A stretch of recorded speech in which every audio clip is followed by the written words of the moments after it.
Chapter 1361. Return gift. Moreover, some of the emperor's trusted aides actually knew Qin Wenzheng's identity and were naturally on his side. Actually, the rank of an official was secondary. The most important thing was that the current Qin Wenzheng was a favored minister in front of the emperor. Everyone could see how much the emperor valued him. His future was limitless. Those who were smart knew that they should prioritize befriending him. Therefore, to Gu Yundong, Qin Wenzheng was definitely the best candidate to be her backer. She just didn't know when he would return to the capital. Gu Yundong thought about it and quickly suppressed everything. Only then did she continue talking with Mrs. Yu. Mrs. Yu chatted until almost noon. She only went back when it was time to cook. She carried a basket of bean buns, and Gu Yundong asked Tong Shuetao to return the gift with the white sugar and canned food. This had always been her return gift. Mrs. Yu took a look and her face was filled with surprise. She had never seen canned food before, but white sugar was rare in the capital. However, they were almost never gifts, especially not the first meeting gift. Not only was this thing expensive, but it was also not easy to buy. This daughter-in-law of the Shao family was really generous. Mrs. Yu walked out of the Shao family's house in a daze. Gu Yundong finally heaved a sigh of relief. Tong Shuetao poured her a cup of hot tea and sighed. Sister-in-law Yu is really eloquent. Gu Yundong nodded in agreement. It was also a skill to be able to chat so well with the first time they met. However, she did know a lot from Mrs. Yu. The most important thing now was to prepare the charcoal fire, lest they wouldn't have a place to buy it when it got cold. Thus, in the afternoon, Gu Yundong brought Tong Shuetao out. The two of them went to the shop first. Last time, because of Mother Chun, they only stayed at the door for a moment and did not have the time to take a good look at the inside. Due to Bai Muzi's matter, she did not have the time to come over these few days. Since she was out today, she could take a look at the situation of the shop. She would draw the blueprint later so that she could find someone to renovate it. Gu Yundong opened the door of the shop and saw someone peeking out from the shop next door. They might suspect that she was here to rent a house. Gu Yundong ignored them and strolled around the shop. Perhaps Mother Chen had planned to rent it out, so the shop was very clean. At this moment, there was only a little dust, and it did not look messy. The shop here was somewhat similar to the one in the Xuanhe prefecture, but this one was bigger. Another thing was that the position of the backyard was different. It would not make much of a difference if she renovated it later. Gu Yundong looked at the shop in front of her and then at the backyard. The backyard was originally for people to live in. It was also a huge project to set it up as private rooms. As for the second floor, Gu Yundong was very satisfied after looking at it. This floor was slightly higher and had a better view. It was also as spacious as the first floor and could receive many guests. Gu Yundong rubbed her chin and walked around the shop. Finally, she went back in satisfaction. On the way back, they strolled around Hatai Alley and found a few shops with relatively fair prices. After buying things like charcoals and furnaces and heaters to ward off the cold, the two of them slowly returned home. Seeing that it was still early, Gu Yundong took out a brush and paper and began to draw the renovation plan of the shop. Actually, there was no need to think too much about it. The interior decoration was similar to the Xuanhe Prefecture's new tea pavilion. Gu Yundong felt that since it was a branch, it would be best if the shops were all of the same style. That way, they would have more characteristics. If you find any errors, ads pop up, ads redirect, broken links, non-standard content, etc., please let us know. Report so we can fix it as soon as possible. Chapter 1362. Carpenter Pang. Therefore, Gu Yundong quickly had some ideas in her mind. She drew quickly and steadily, and it did not take long for her to draw the rough blueprint. Then, she began to adjust and modify where she was not satisfied. After the painting was done, Shao Qingyuan happened to return. Gu Yundong quickly showed him the blueprint. How is it? Do you feel that there's anything that needs to be changed? There are even more madams and young ladies from aristocratic families in the capital. Most of them have their own circles or people whom they don't like. They care more about their status. They have clear ranks and might need too few rooms. Gu Yundong pondered for a moment. That was indeed the case. These madams of aristocratic families valued their privacy. They were still a little different from the Xuanhe prefecture. There were too many high-ranking officials and nobles in the capital. Gu Yundong pointed at the blueprint. So, the second floor should also be private rooms? Yeah. Gu Yundong was about to draw another one when Qingyuan pulled her over. It's late. You should draw tomorrow. Let's eat first. Okay. Gu Yundong immediately put down the brush and paper in her hand. The next day, Qingyuan didn't go out again. After Song Dijiang's rest days ended, he still had to be on duty at the Imperial Hospital. Gu Yundong sat in her room and started to paint again on the design of the second floor. In the afternoon, she went to look for a carpenter with Qingyuan. She had been familiar with Uncle Feng. Now that she had to find an unfamiliar carpenter, she would probably have to explain what she had drawn again. The carpenter they found was introduced by Mei Hong. His surname was Peng, and it was said that his craftsmanship was very good. He was also reliable and had a fair price. When Gu Yundong and the other man went over, Carpenter Peng was making a box cage. There was a lot of demand for carpenters these days, so there were also many people in this industry. Naturally, the competition was equally intense. According to Nyetsong, Carpenter Peng's business was mediocre. He took on the work of his neighbors because he worked slowly and had a stubborn temper.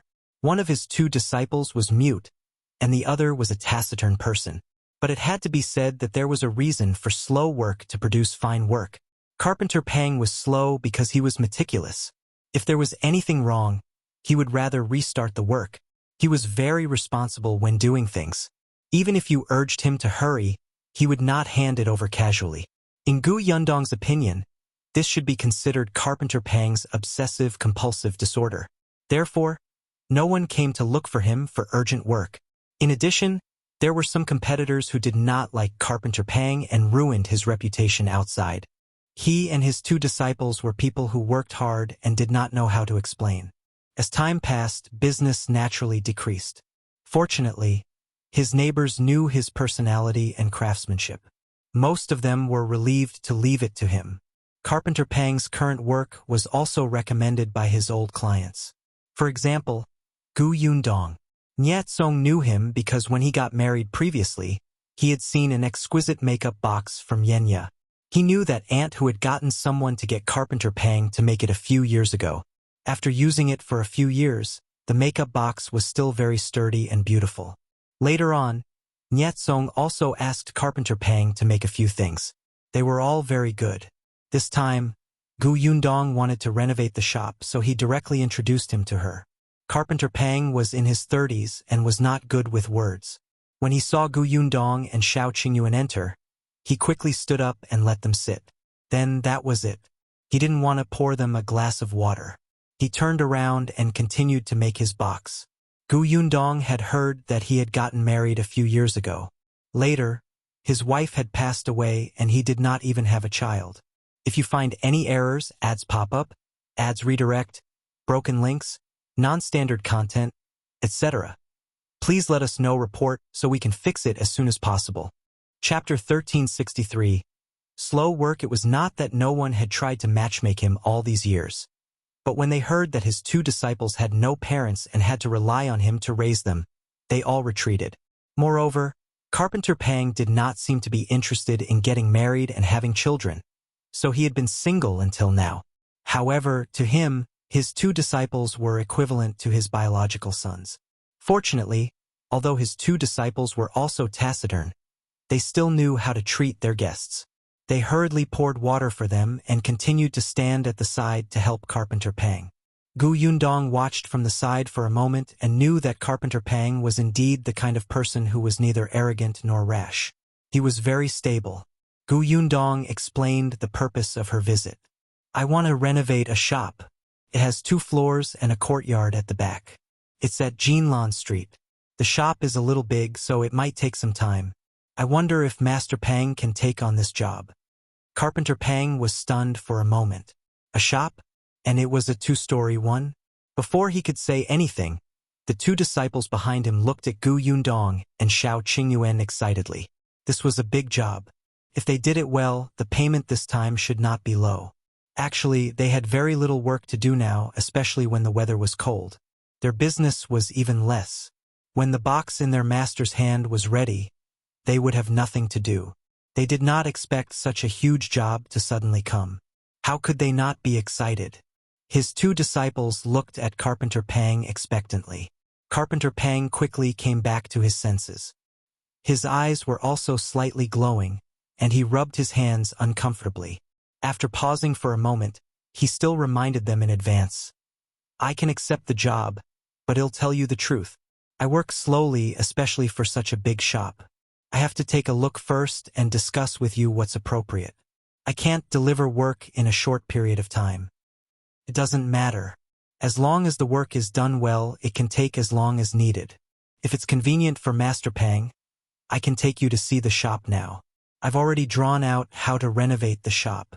We can sit down and talk about it later. Carpenter Pang paused and glanced at the box cage in his hand. This box was actually already done. It could be handed over after a little polishing. He would continue working when he came back tonight. He could send it to the client tomorrow morning. Hence, he stood up. All right. He'll go take a look at the shop now. Carpenter Pang got up, took off his apron, and went inside to wash his hands and face. He then followed Yundong out. His two disciples hurriedly followed. On the way, Carpenter Pang learned from Yundong that they had been introduced by Mei Hong. Carpenter Pang still had some impression of Mei Hong. He was quite happy and grateful. When he arrived at Jinlan Street and saw the two-story shop, Carpenter Pang realized that it was even bigger than he had imagined. He brought his two disciples around and circled it twice before returning to the shop in front. When he saw Yundong and Shao Qingyuan talking, he quickly went forward excitedly. Young Master Shao, Madam Shao, well, take on this job. Yundong nodded and asked them to sit. Then, she took out the blueprint. In that case, I'll tell Master Pang about the situation of the shop. Okay, go ahead. My shop will sell milk tea. It's similar to a tea house, but it's different from ordinary tea houses. My tea house is specially used to receive women, so the decorations inside are different from other shops. If you find any errors, ads pop up, ads redirect, broken links, non-standard content, etc., please let us know report so we can fix it as soon as possible. Chapter 1364. Accepting the job specializing in receiving women? This was the first time Carpenter Pang had heard of this. He felt that it was very novel. Yundong pointed at the blueprint. This is what the interior of the shop looks like. Master Pang, take a look. As expected, Carpenter Pang lowered his head and his eyes immediately lit up. This blueprint was too clear. Almost at first glance, he could imagine what the shop would become in the future. Carpenter Pang had also renovated shops in the past. Most of the time, it was the client who told him where to add cabinets and boxes.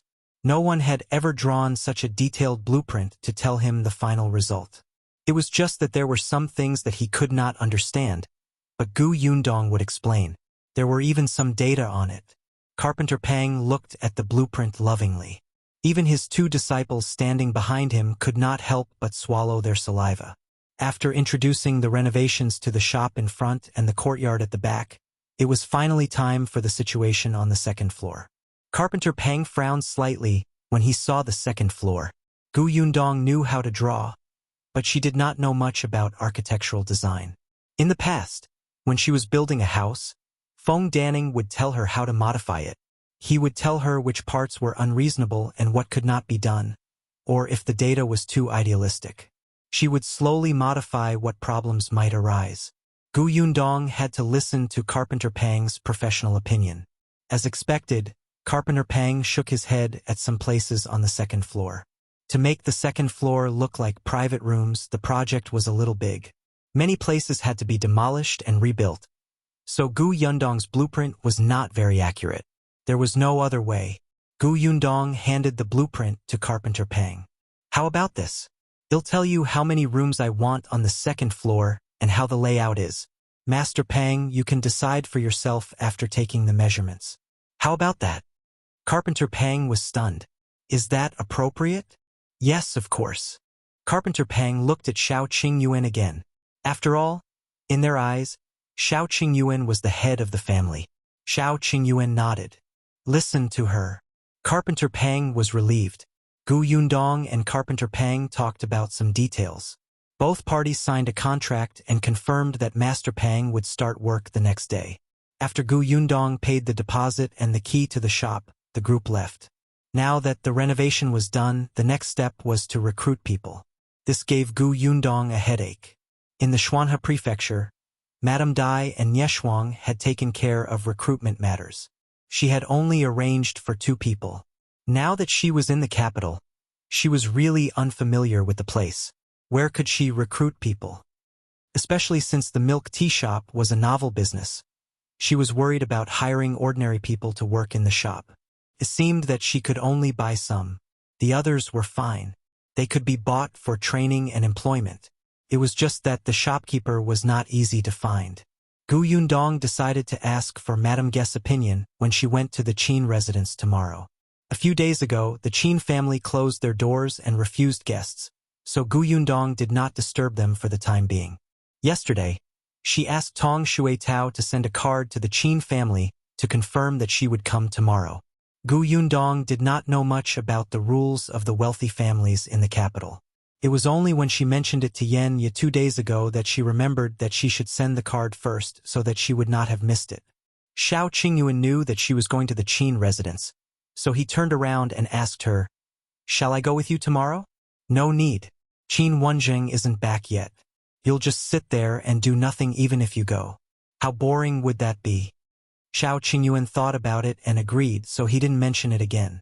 If you find any errors, ads pop up, ads redirect, broken links, non-standard content, etc., please let us know report so we can fix it as soon as possible. Chapter 1365. I want this shop the next morning. Yundong brought Tong Shuetao directly to the Qin residence. Unexpectedly, not long after they left, Carpenter Peng's disciple called Peng Shan hurriedly ran over and knocked on the door. Shao Qingyuan was reading a medical book. Song Dejiang had given it to him the day before yesterday and asked him to read it first before discussing it with him. Shao Qingyuan was very interested in this medical book. Hearing the knock on the door, Shao immediately went to open it. Peng Shan, who was at the door, staggered and almost fell in. Shao quickly supported him and asked, "Why are you so flustered? What happened?" Peng Shan swallowed his dry throat and said in a panic, Someone came to the shop to cause trouble. Master is not allowed to work." Shao frowned and quickly brought him to look for Shao Qingyuan. When Shao Qingyuan heard this, he narrowed his eyes slightly, put down the medical book, and walked towards the door. "Let's go to the shop to take a look." Shao and Peng Shan hurriedly followed. Fortunately, they were not too far from Jinlan Street and arrived not long after.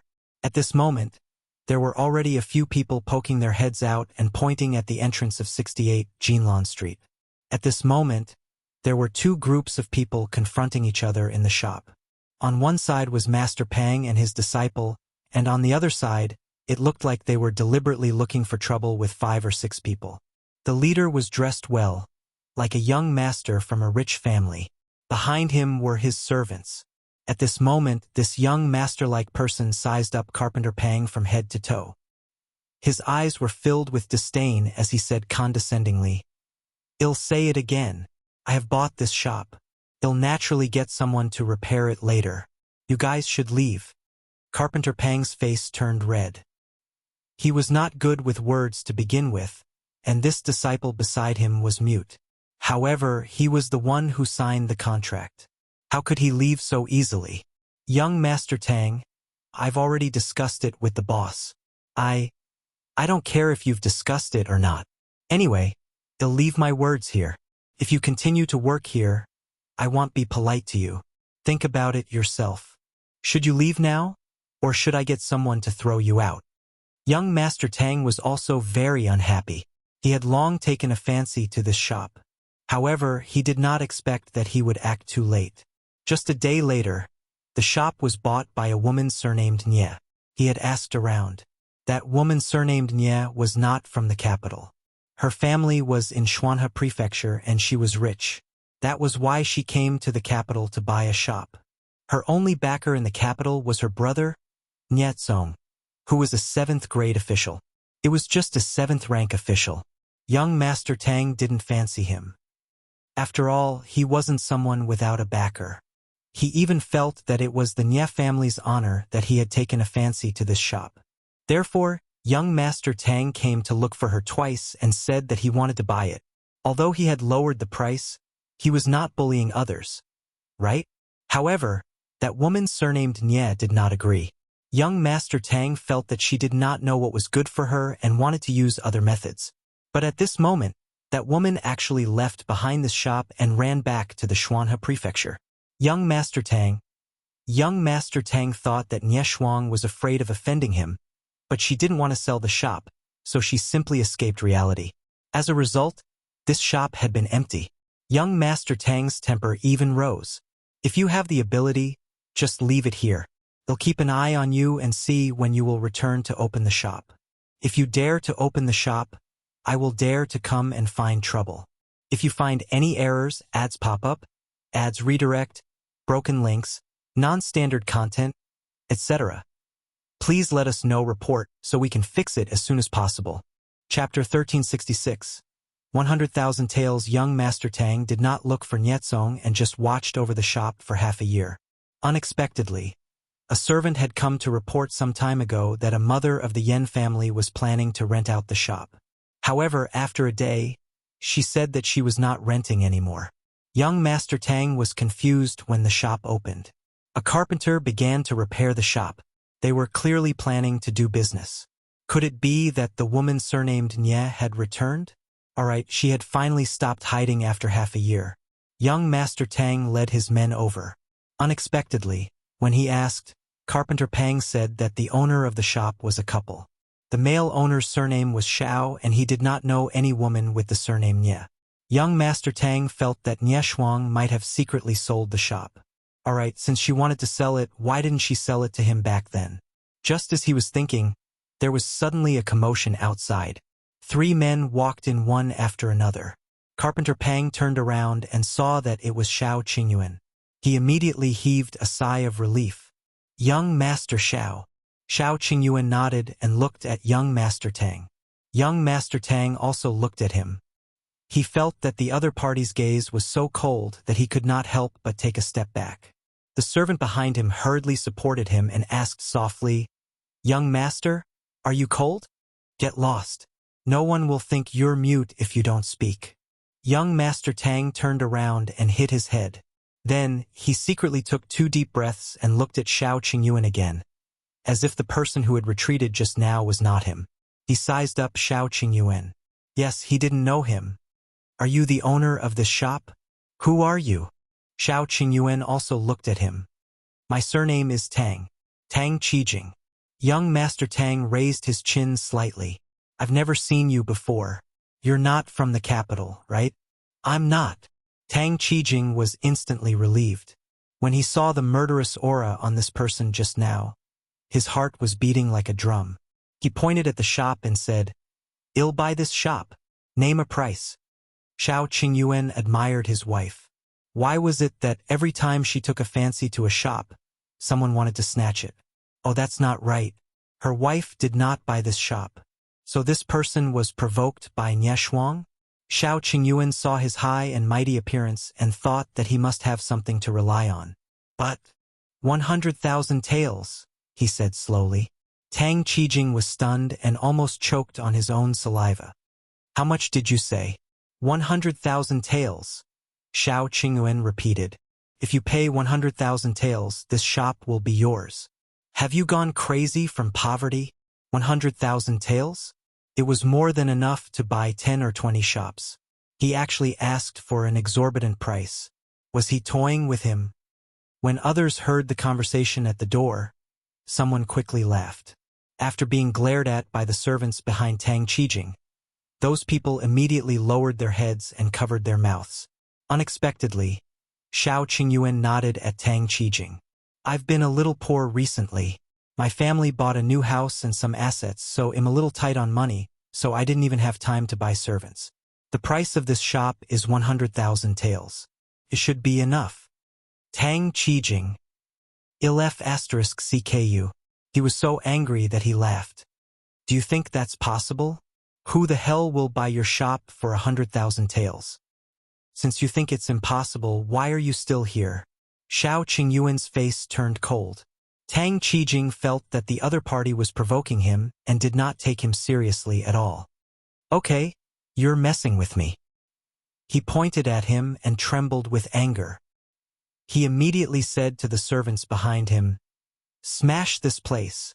If you find any errors, ads pop up, ads redirect, broken links, non-standard content, etc.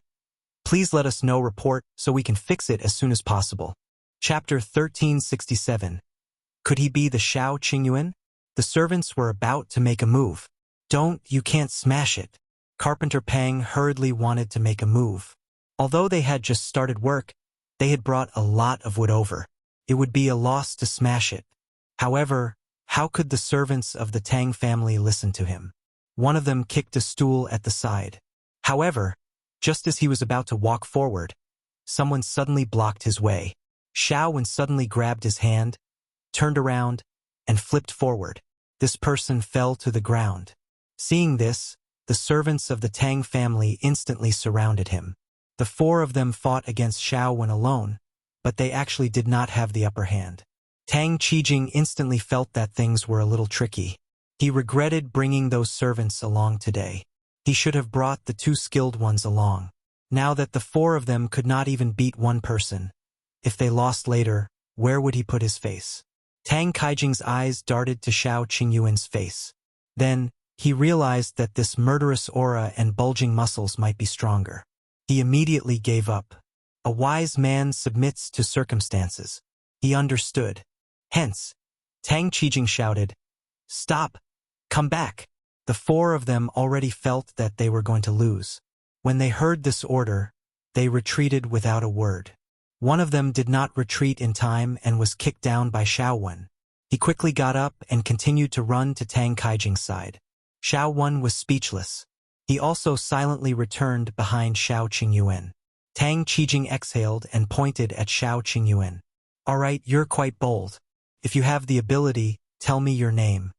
Shao Qingyuan was speechless. Was he stupid? What? You don't have balls? You don't even dare to say your name. Are you afraid that it'll take revenge on you later?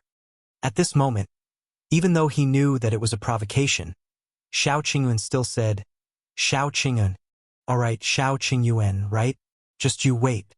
Then, Tang Qijing hurriedly led the few of them to the door. However, not long after he walked out, he suddenly stopped and frowned. He turned around and asked, "What did he say his name was just now?" Shao Qingyuan. The servant behind him also reacted. "Young master, could he be that Shao Qingyuan?" Tang Qijing shook his head. How can it be so coincidental? It must be someone with the same name. But what if? Didn't they say that Shao Qingyuan is a kind person who helps the world? Which kind person doesn't look benevolent? Is he benevolent? The servant thought for a moment and felt that what the young master said made sense. However, he quickly shook his head and still felt that it was a little suspicious. But young master, Shao Qingyuan is from Xuanhe Prefecture, and the owner of this shop is also from Xuanhe Prefecture. Isn't this a little too coincidental? Moreover, his age matches. Tang Qijing's expression was a little dark. If it was really Shao Qingyuan, it did not seem appropriate for him to find fault with him. "Young master, why don't we give up on this shop? Back then, you wanted to buy this shop to destroy the Chun family's shop opposite. Isn't the Chun family's shop opposite not doing much business now without you doing anything?" Tang Qijing thought about it and felt that it made sense. He looked at the servant behind him in agreement. "You're right. I'm busy. That shop is no longer worth my attention. Moreover, I don't think the feng shui of this street is good. Look at the Qin family. They've only been open for half a year and they're already in this state. Wouldn't I be at a disadvantage if I buy it?" Of course. The servant nodded repeatedly. However, after taking a few steps, he asked, "Young master, should we tell the royal prince that Shao Qingyuan came to the capital? If you find any errors, ads pop up, ads redirect, broken links, non-standard content, etc. Please let us know report so we can fix it as soon as possible. Chapter 1368. Meeting Madame Gu again. Tang Qijing frowned. The royal prince, Zhiyan, was the descendant of an aristocratic family who had said that he had by Muzi and asked Shao Qingyuan to be his servant for a year. He thought for a moment and shook his head. Forget it. We're not sure if this person is that Shao Qingyuan. If we make a mistake later, the young royal prince will think that I tricked him and skinned me alive. Besides, he was not familiar with the royal prince. It was better not to get involved in the matter between that man and Shao Qingyuan. Tang Qijing looked back at the shop and left in a hurry with his subordinates. Only when they were far away did Shao Qingyuan let Carpenter Pang continue. Carpenter Pang was a little worried and asked him, "Will young Master Tang come again?" "No. That Tang guy came to find trouble and looked like he was showing off." However, when he saw that he could not take advantage of the situation, he immediately left. Although he was a little cowardly, it was obvious that he was not a rash person. He would probably figure out the stranger's identity before taking action. As for after the investigation, he probably wouldn't come again. However, the others didn't know that the shopkeeper of the shop next door quickly came over and said to Shao Qingyuan, "Young master, do you know who young Master Tang was just now?" "Who is it?" Shao Qingyuan really didn't know him. That person said mysteriously. "His mother is the cousin of Marquis Huayin and has Marquis Huayin backing her. If you hit his people directly, he will definitely settle scores with you later." "Marquis Huayin?" Shao Qingyuan narrowed his eyes. He didn't expect Tang Qijing to be related to Marquis Huayin. Shao Qingyuan fell silent for a moment. The shopkeeper who spoke saw his worried expression and immediately shook his head. He didn't say anything else and turned around to leave. Shaowen walked to Shao Qingyuan's side and asked in a low voice, "Young master, will everything be all right?" "It's fine." Shao Qingyuan comforted Carpenter Pang and the other two. He told them to do whatever they had to and not worry about anything else. Then he brought Shaowen back to his house in Hatai Alley. Shaowen saw that his young master did not seem to care at all. He picked up the medical book again and read it. At this moment, Gu Yundong had already entered the Qin residence. Madame Gu was very happy to see her. She pulled her and said, "You've been in the capital for a few days. Why are you only here now? The guests I rejected at the door are others. I couldn't wait to welcome you." As he spoke, a small figure ran over from outside. Qin Anning rushed into Gu Yundong's arms eagerly. "Sister Gu, I haven't seen you in a long time. I miss you so much." "Has Anning grown taller?" Grinning, Qin Anning spun around in front of her and asked, "Don't I look prettier too?" "Yes, you look even better." When Madame Gu heard this, she could not help but hold her forehead. "How can you be so thick-skinned?" Qin Anning pouted and said to Gu Yundong, "Sister Gu, the capital is so boring. I want to go back to Fengkai County. I think you're used to being wild." Previously, in Fengkai County, Qin Wenjing had taken in many students. Although there was a difference between men and women, these people were still fellow disciples to Anning. Occasionally, they would bring her to play and take good care of her. Qin Wenjing wouldn't restrain her either. After she went to Yongfu village, she couldn't even stay in the house and ran out every other day. However, it was different in the capital, especially since Qin Wensheng's current identity was an important minister in the court. Anning's every move was seen by others. If you find any errors, ads pop up, ads redirect, broken links, non-standard content, etc., please let us know report so we can fix it as soon as possible. Chapter 1369. Your Shao Qingyuan is enough. Madame Gu wanted Qin Anning to learn some rules and etiquette, but Qin Wenjing did not care. He doted on his daughter very much and only said that everything was fine as long as she was happy. There was no need to be so rigid like the other women from aristocratic families. It was tiring to look at them. However, Madame Gu felt that if she did not teach Anning now, she would definitely be criticized in the future. What if Anning could not stand those rumors at that time and her reputation was ruined? Would Anning be happy then? Madame Gu and Qin Wenjing had a disagreement over their daughter's education, but they could not determine who was right and who was wrong. Madame Gu only complained to Gu Yundong. She would not spout nonsense in front of others. Yundong did not know what to do. She did not have any children. Her younger siblings were all raised independently. Moreover, their environment and status were different, so she could not give any suggestions. She lowered her head slightly and looked at the lively little girl in front of her. She smiled and said, "I'm afraid you won't be able to return to Feng County in a short period of time." Anning sighed and said worriedly like a little adult, "Things don't go well in this world. It's really too difficult for me."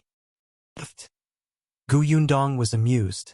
Seeing her, Yundong could not help but think of the children at home. She had already written a letter and sent a pigeon back. If her parents came to the capital, Kiki would probably follow them. However, Yunshu and Yuanji had to study, so they might not come. Madame Gu pointed at Anning. "All right, I'll talk to your sister Gu. Go play first." "Oh!" Qin Anning could not bear to part with Yundong. However, although she was lively and active, she was also a sensible person.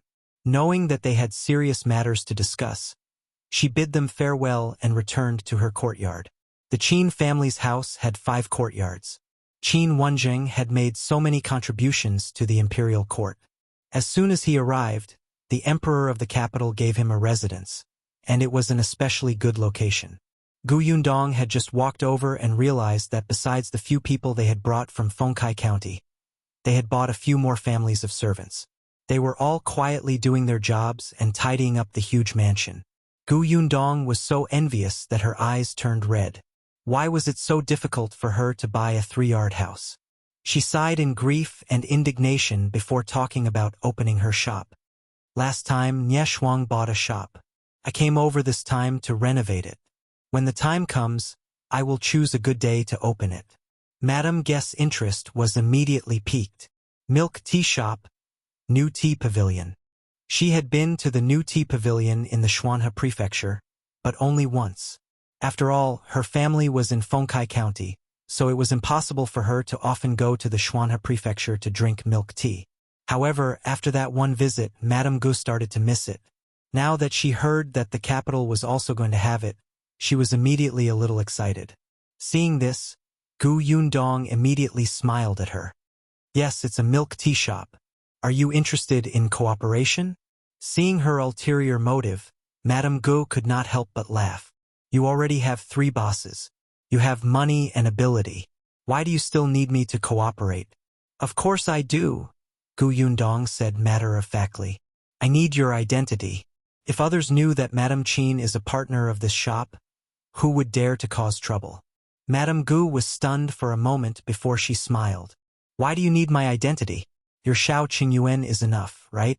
If you find any errors, ads pop up, ads redirect, broken links, non-standard content, etc.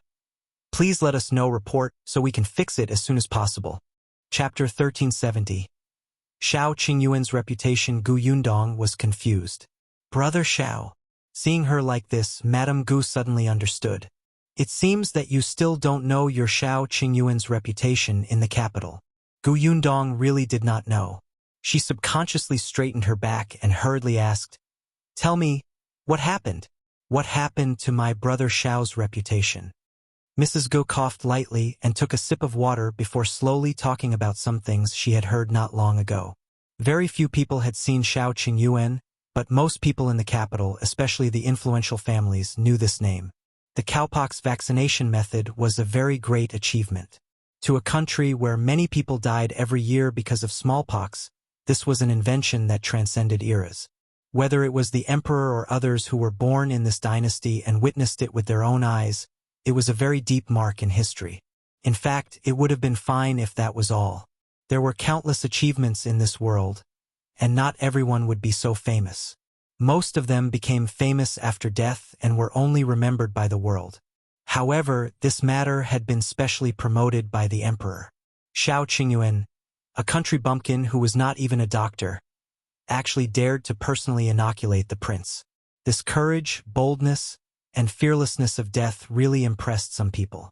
The emperor wanted to promote this method and establish his prestige for the prince.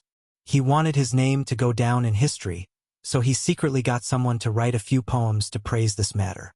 As the greatest contributor, Shao Qingyuan naturally could not avoid such publicity. Moreover, because of his identity, he attracted the resonance and admiration of many citizens. Look, an ordinary person like him had left his name in history because of this matter. The emperor had placed him in an important position, and even the prince was grateful to him. If they worked hard, they might have such achievements in the future, right? Then some scholars began to glorify him. Some tea houses wrote books about his deeds, and some wanted to write biographies about him for future generations to read. Yundong had sweat when she heard that. She suddenly thought of her publicity in the Shuanhe prefecture. It was really similar, but she really didn't expect Shao Qingyuan's reputation in the capital to be like this. Madame Gu smiled and said, "You know now, right? If others know that the shop belongs to Shao Qingyuan, who invented the cowpox vaccination method, who do you think will dare to come and find trouble with you? Although your husband doesn't have any power, he has a reputation. Whoever dares to find trouble with your shop will probably be scolded as ungrateful. There are so many aristocratic families and nobles in the capital. Most of them care about their reputation. Who would carry such a blame? At least, for the time being, no one would go and get into trouble. As for when Shao Qingyuan's deeds slowly faded in the future, would they still dare to?" Madame Gu felt that with Shao Qingyuan and Gu Yundong's abilities, they would have grown up. Anyone who came to find trouble with them would be asking for trouble. Gu Yundong could not help but want to laugh. Should she be grateful to the emperor? If he hadn't worked so hard to promote and add fuel to the fire, it wouldn't have had such an effect. She thought for a moment and suddenly asked, "Brother Shao will be recorded in history. What about me? I made the white sugar. It's very popular in the capital now. It's very rare. If you find any errors, ads pop up, ads redirect, broken links, non-standard content, etc. Please let us know, report, so we can fix it as soon as possible." Chapter 1371. A village woman surnamed Gu Yundong was a little excited at the thought of it. Being a historical celebrity was so exciting. However, Madame Gu laughed dryly and lowered her head slightly to take a sip of tea. After a while, she said, "Perhaps there will be records. A Gu woman in a village in Feng County?" Gu Yundong was speechless. Could a historian be a good person? Was a woman not worthy of having a name? Gu Yundong was not in a good mood. She took a big sip of tea in frustration. However, she also knew that the world was like this now. There might not even be the word Gu.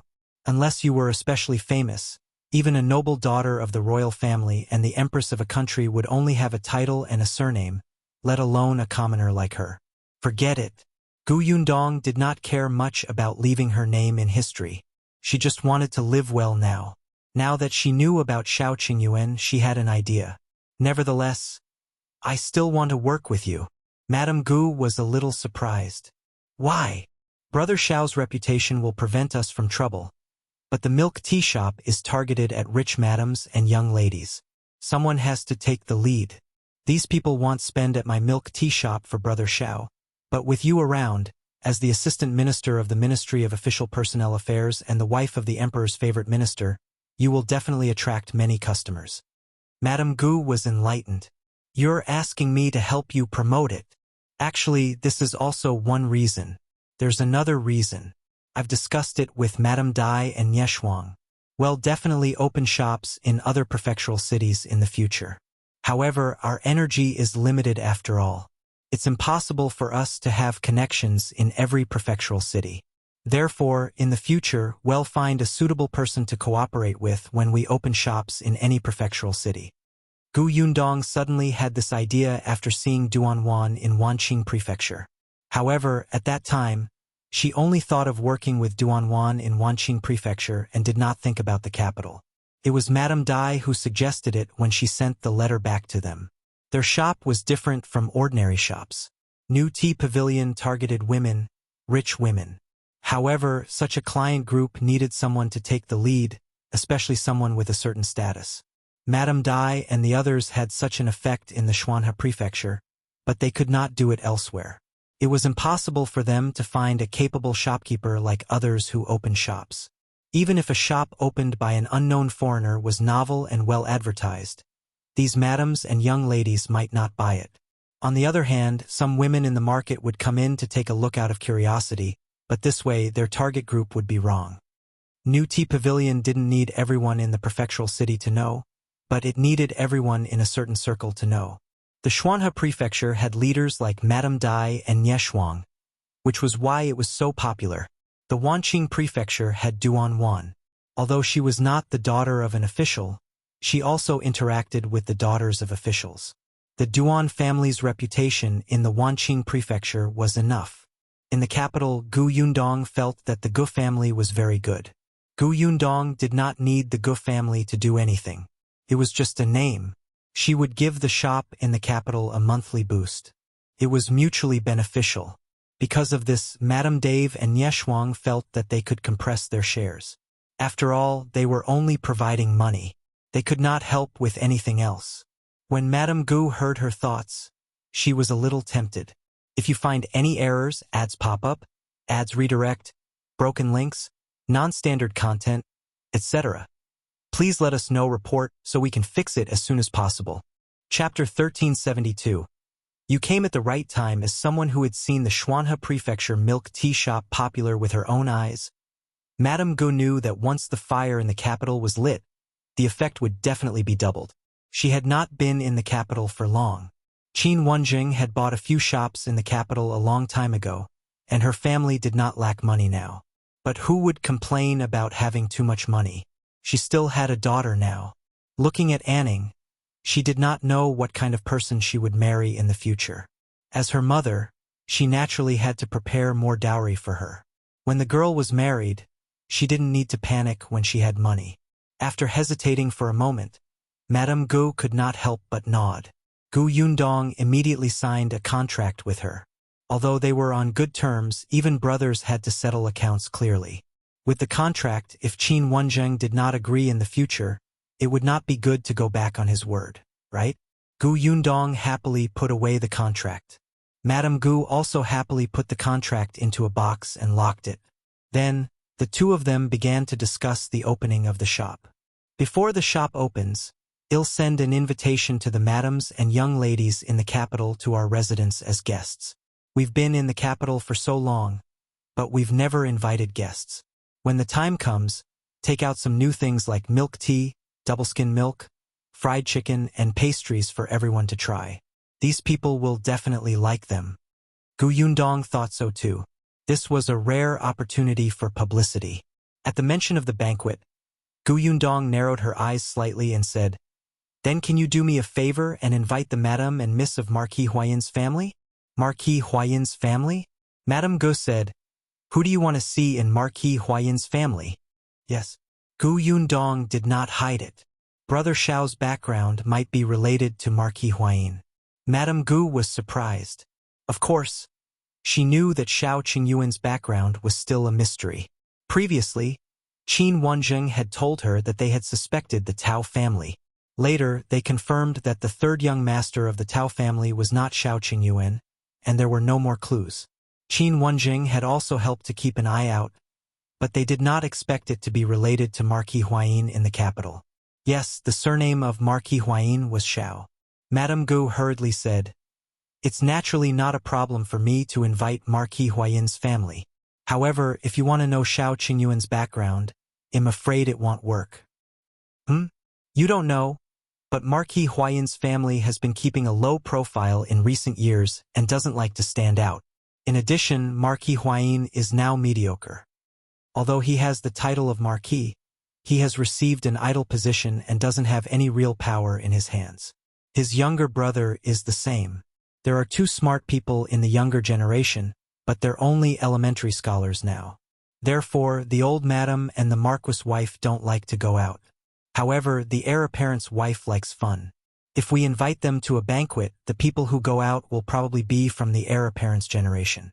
The younger generation was only a few years older than Gu Yundong. It was impossible for them to know about Shao Qingyuan's background 20 years ago. Even if they came, she would not be able to find out anything. Although the daughter-in-law of Marquis Huayin was eloquent, she had only married into the Marquis mansion for 6 to 7 years. Gu Yundong frowned slightly. It made sense. Although the Qin family was currently popular, the Qin family did not have an old madam. It was impossible for other families with higher seniority to come over. Seeing her conflicted expression, Madame Gu smiled and said, "But you came at the right time. Although we can't invite the old madam and the others of Marquis Huayin over, we can go to the Marquis mansion." Gu Yundong's eyes lit up and he hurriedly asked, "What do you mean?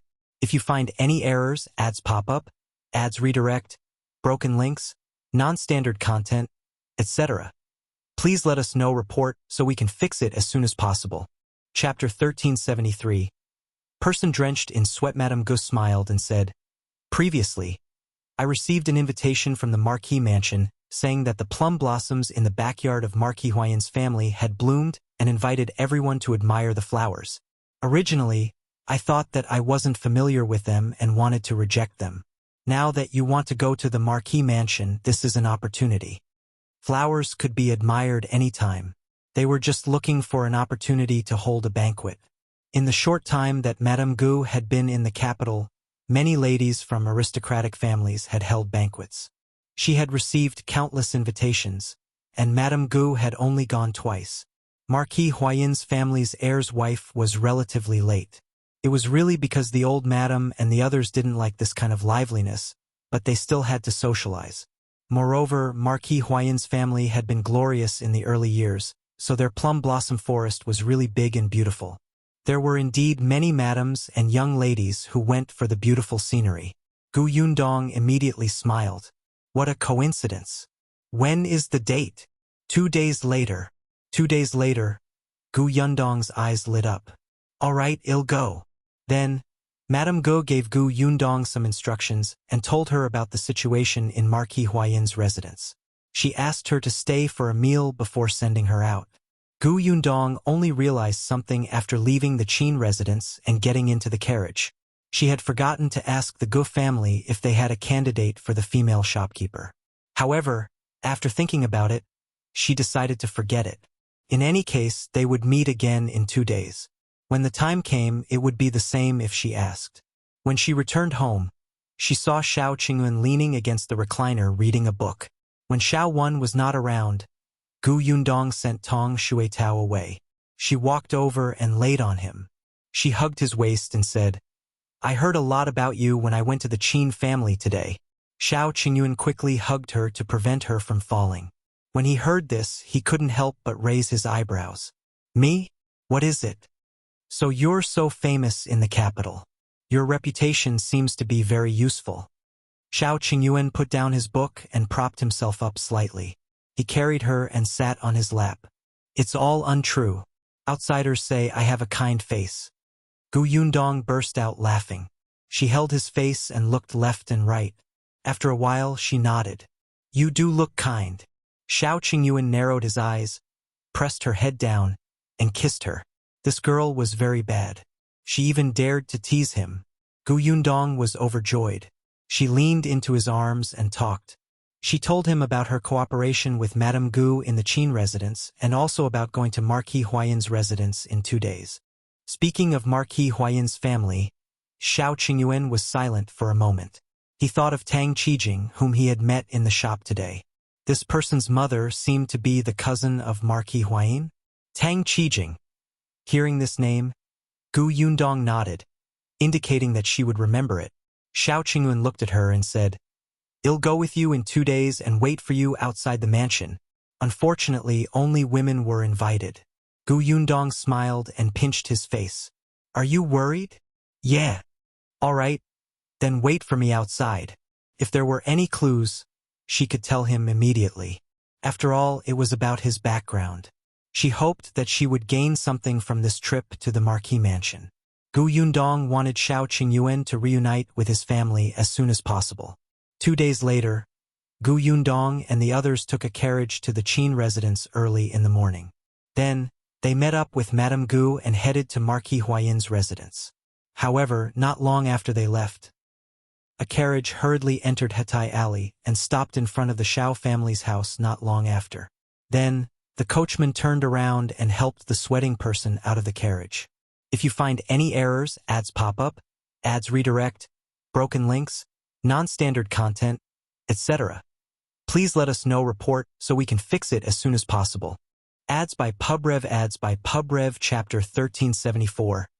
Something urgent after the people in the carriage got out. The coachman hurriedly went forward and knocked on the door. Instead, after knocking for a long time, there was no response. The coachman turned around and looked at the person behind him. Song Dajang frowned when he heard someone open the door of the house next door. Mrs. Yu poked her head out. When she saw them, she hurriedly said, "Are you looking for the Shao family? They're not around." The couple went out in a carriage early in the morning. When Song Dajang heard this, he quickly turned around and asked her, "Do you know where they went?" Mrs. Yu shook her head. "I'm not sure about that. Is there something urgent? Leave your name. When they come back, I'll help you tell them." "My surname is Song. They'll know once you tell them. I do have something urgent to attend to. If they come back, please help me pass on the message." Mrs. Yu waved her hand. "There's no trouble at all."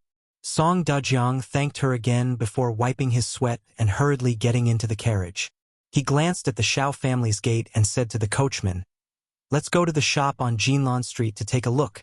The coachman quickly changed direction and went straight to 68 Jinlan Street. Unfortunately, when Song Dajang stood in the shop, he only saw the busy Carpenter Pang and the other two. Carpenter Pang said that Shao Qingyuan and his wife had not come today. Song Dajang was a little frustrated. When the coachman saw this, he quickly helped him up. "Master, we don't have time to look for them. If we don't go back, we might." Song Dajang exhaled, and something in his eyes slowly became firm. He gritted his teeth and lowered the curtain of the carriage. He instructed the coachman, "Let's go back to the residence.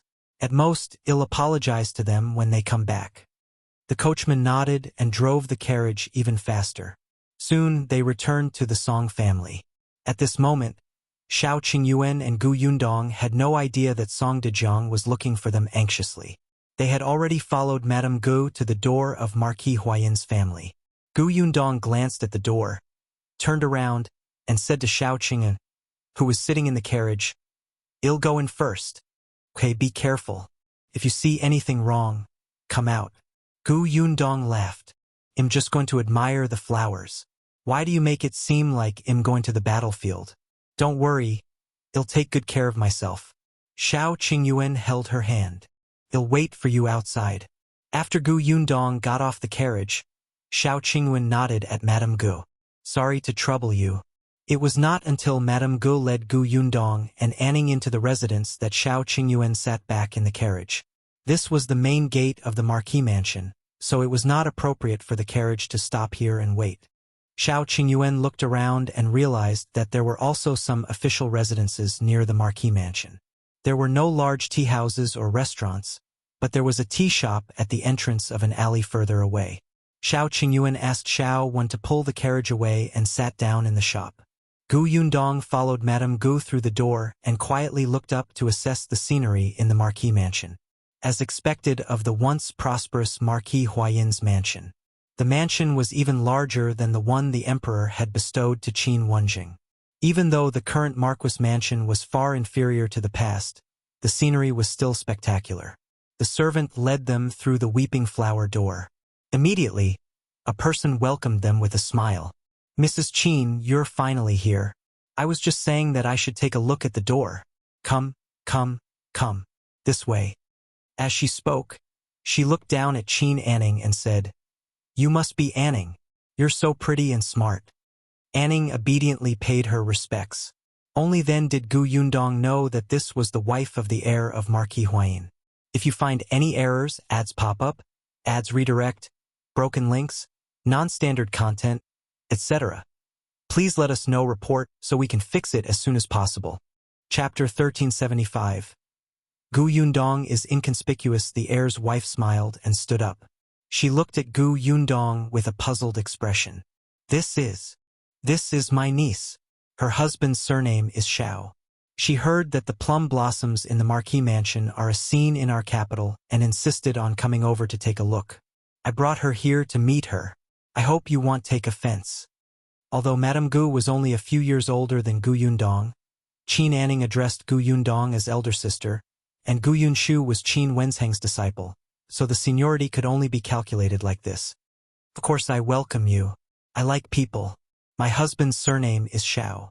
Who knows, we might have been a family 500 years ago. Gu Yundong pursed her lips and smiled meaningfully. Wasn't that so? She had come exactly because they might be a family. She followed suit and bowed. Then, the heir's wife led them inside. Before they got close, Gu Yundong saw a rose-red scenery in the distance. It was really beautiful, like a paradise. It was indeed a scene in the capital.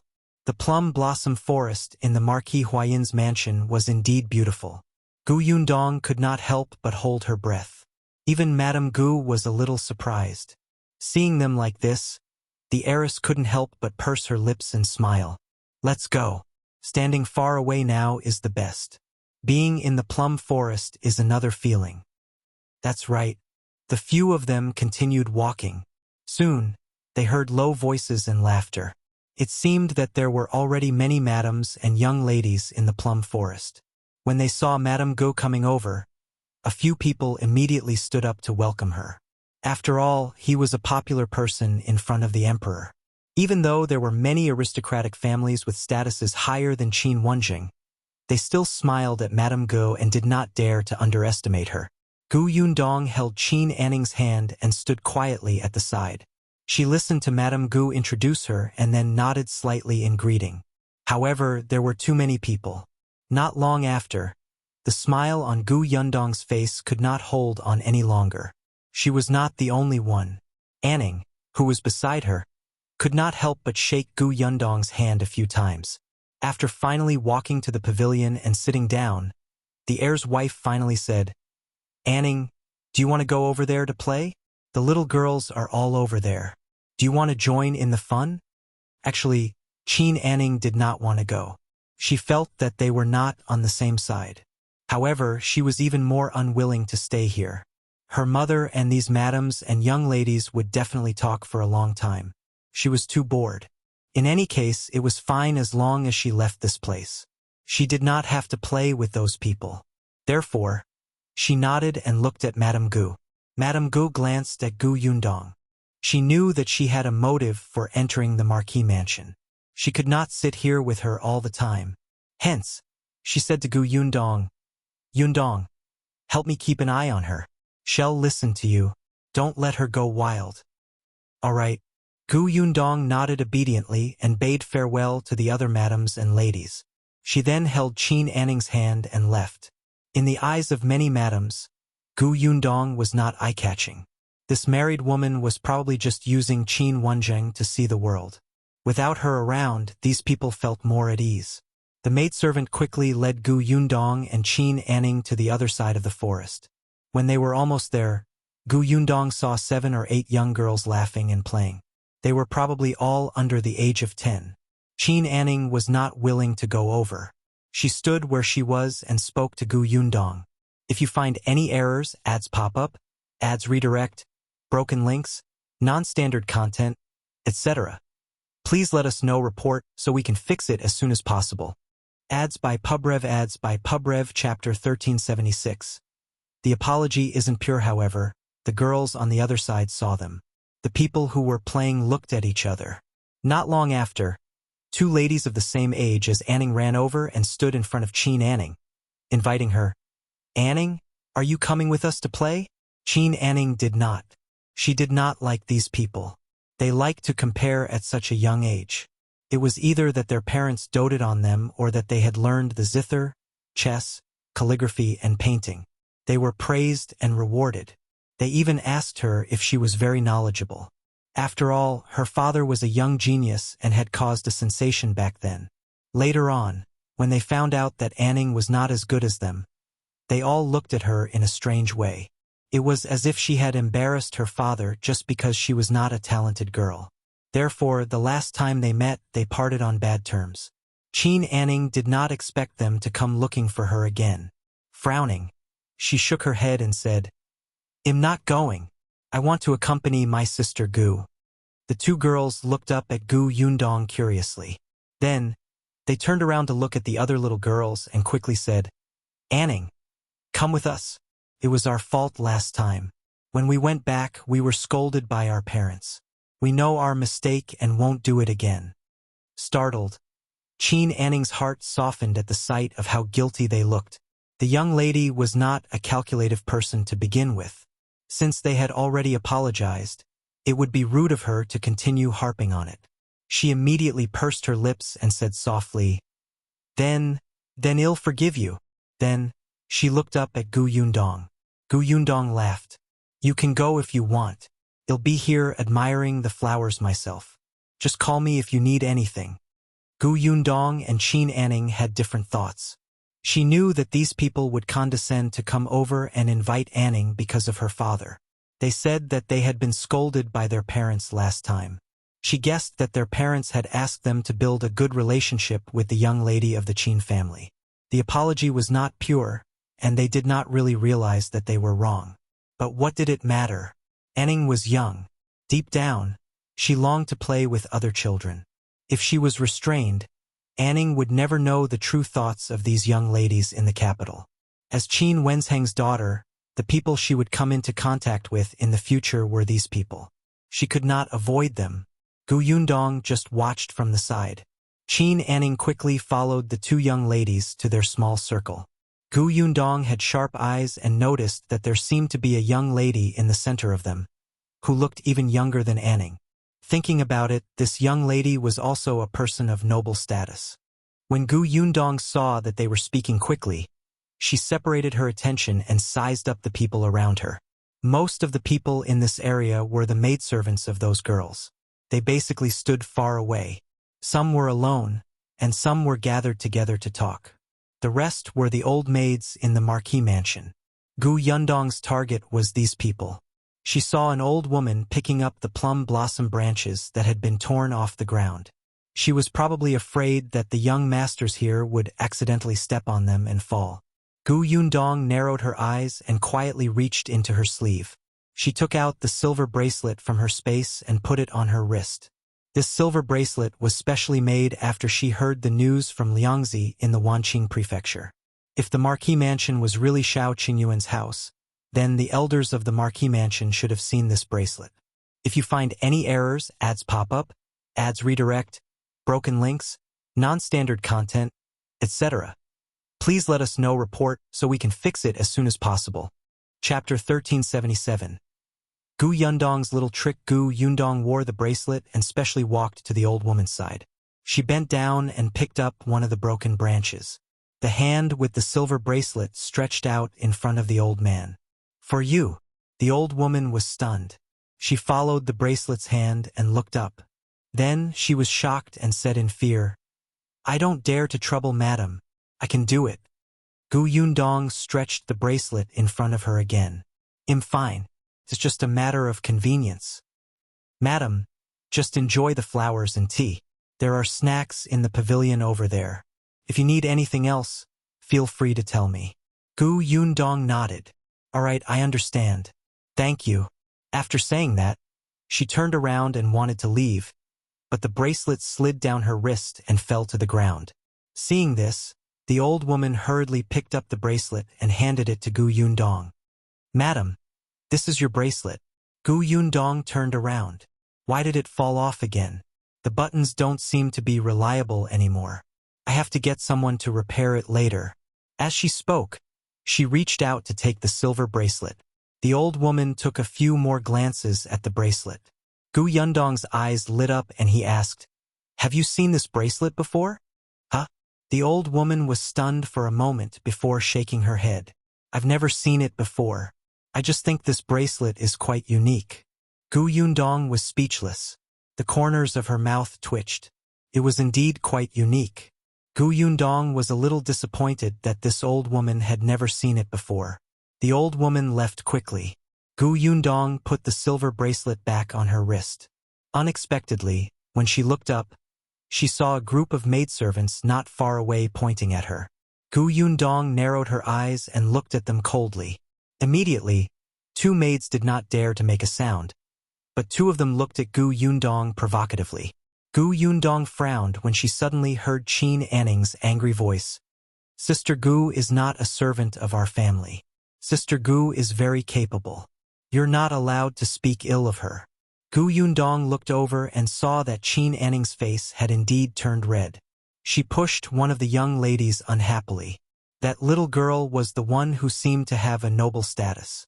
As expected, as soon as Anning pushed, one of the maids who had provoked Gu Yundong just now ran over quickly. Princess. She hugged the little girl and reached out to push Anning. Gu Yundong's pupils constricted. An adult's strength was different from a child's. Anning pushed the little girl and only made her retreat.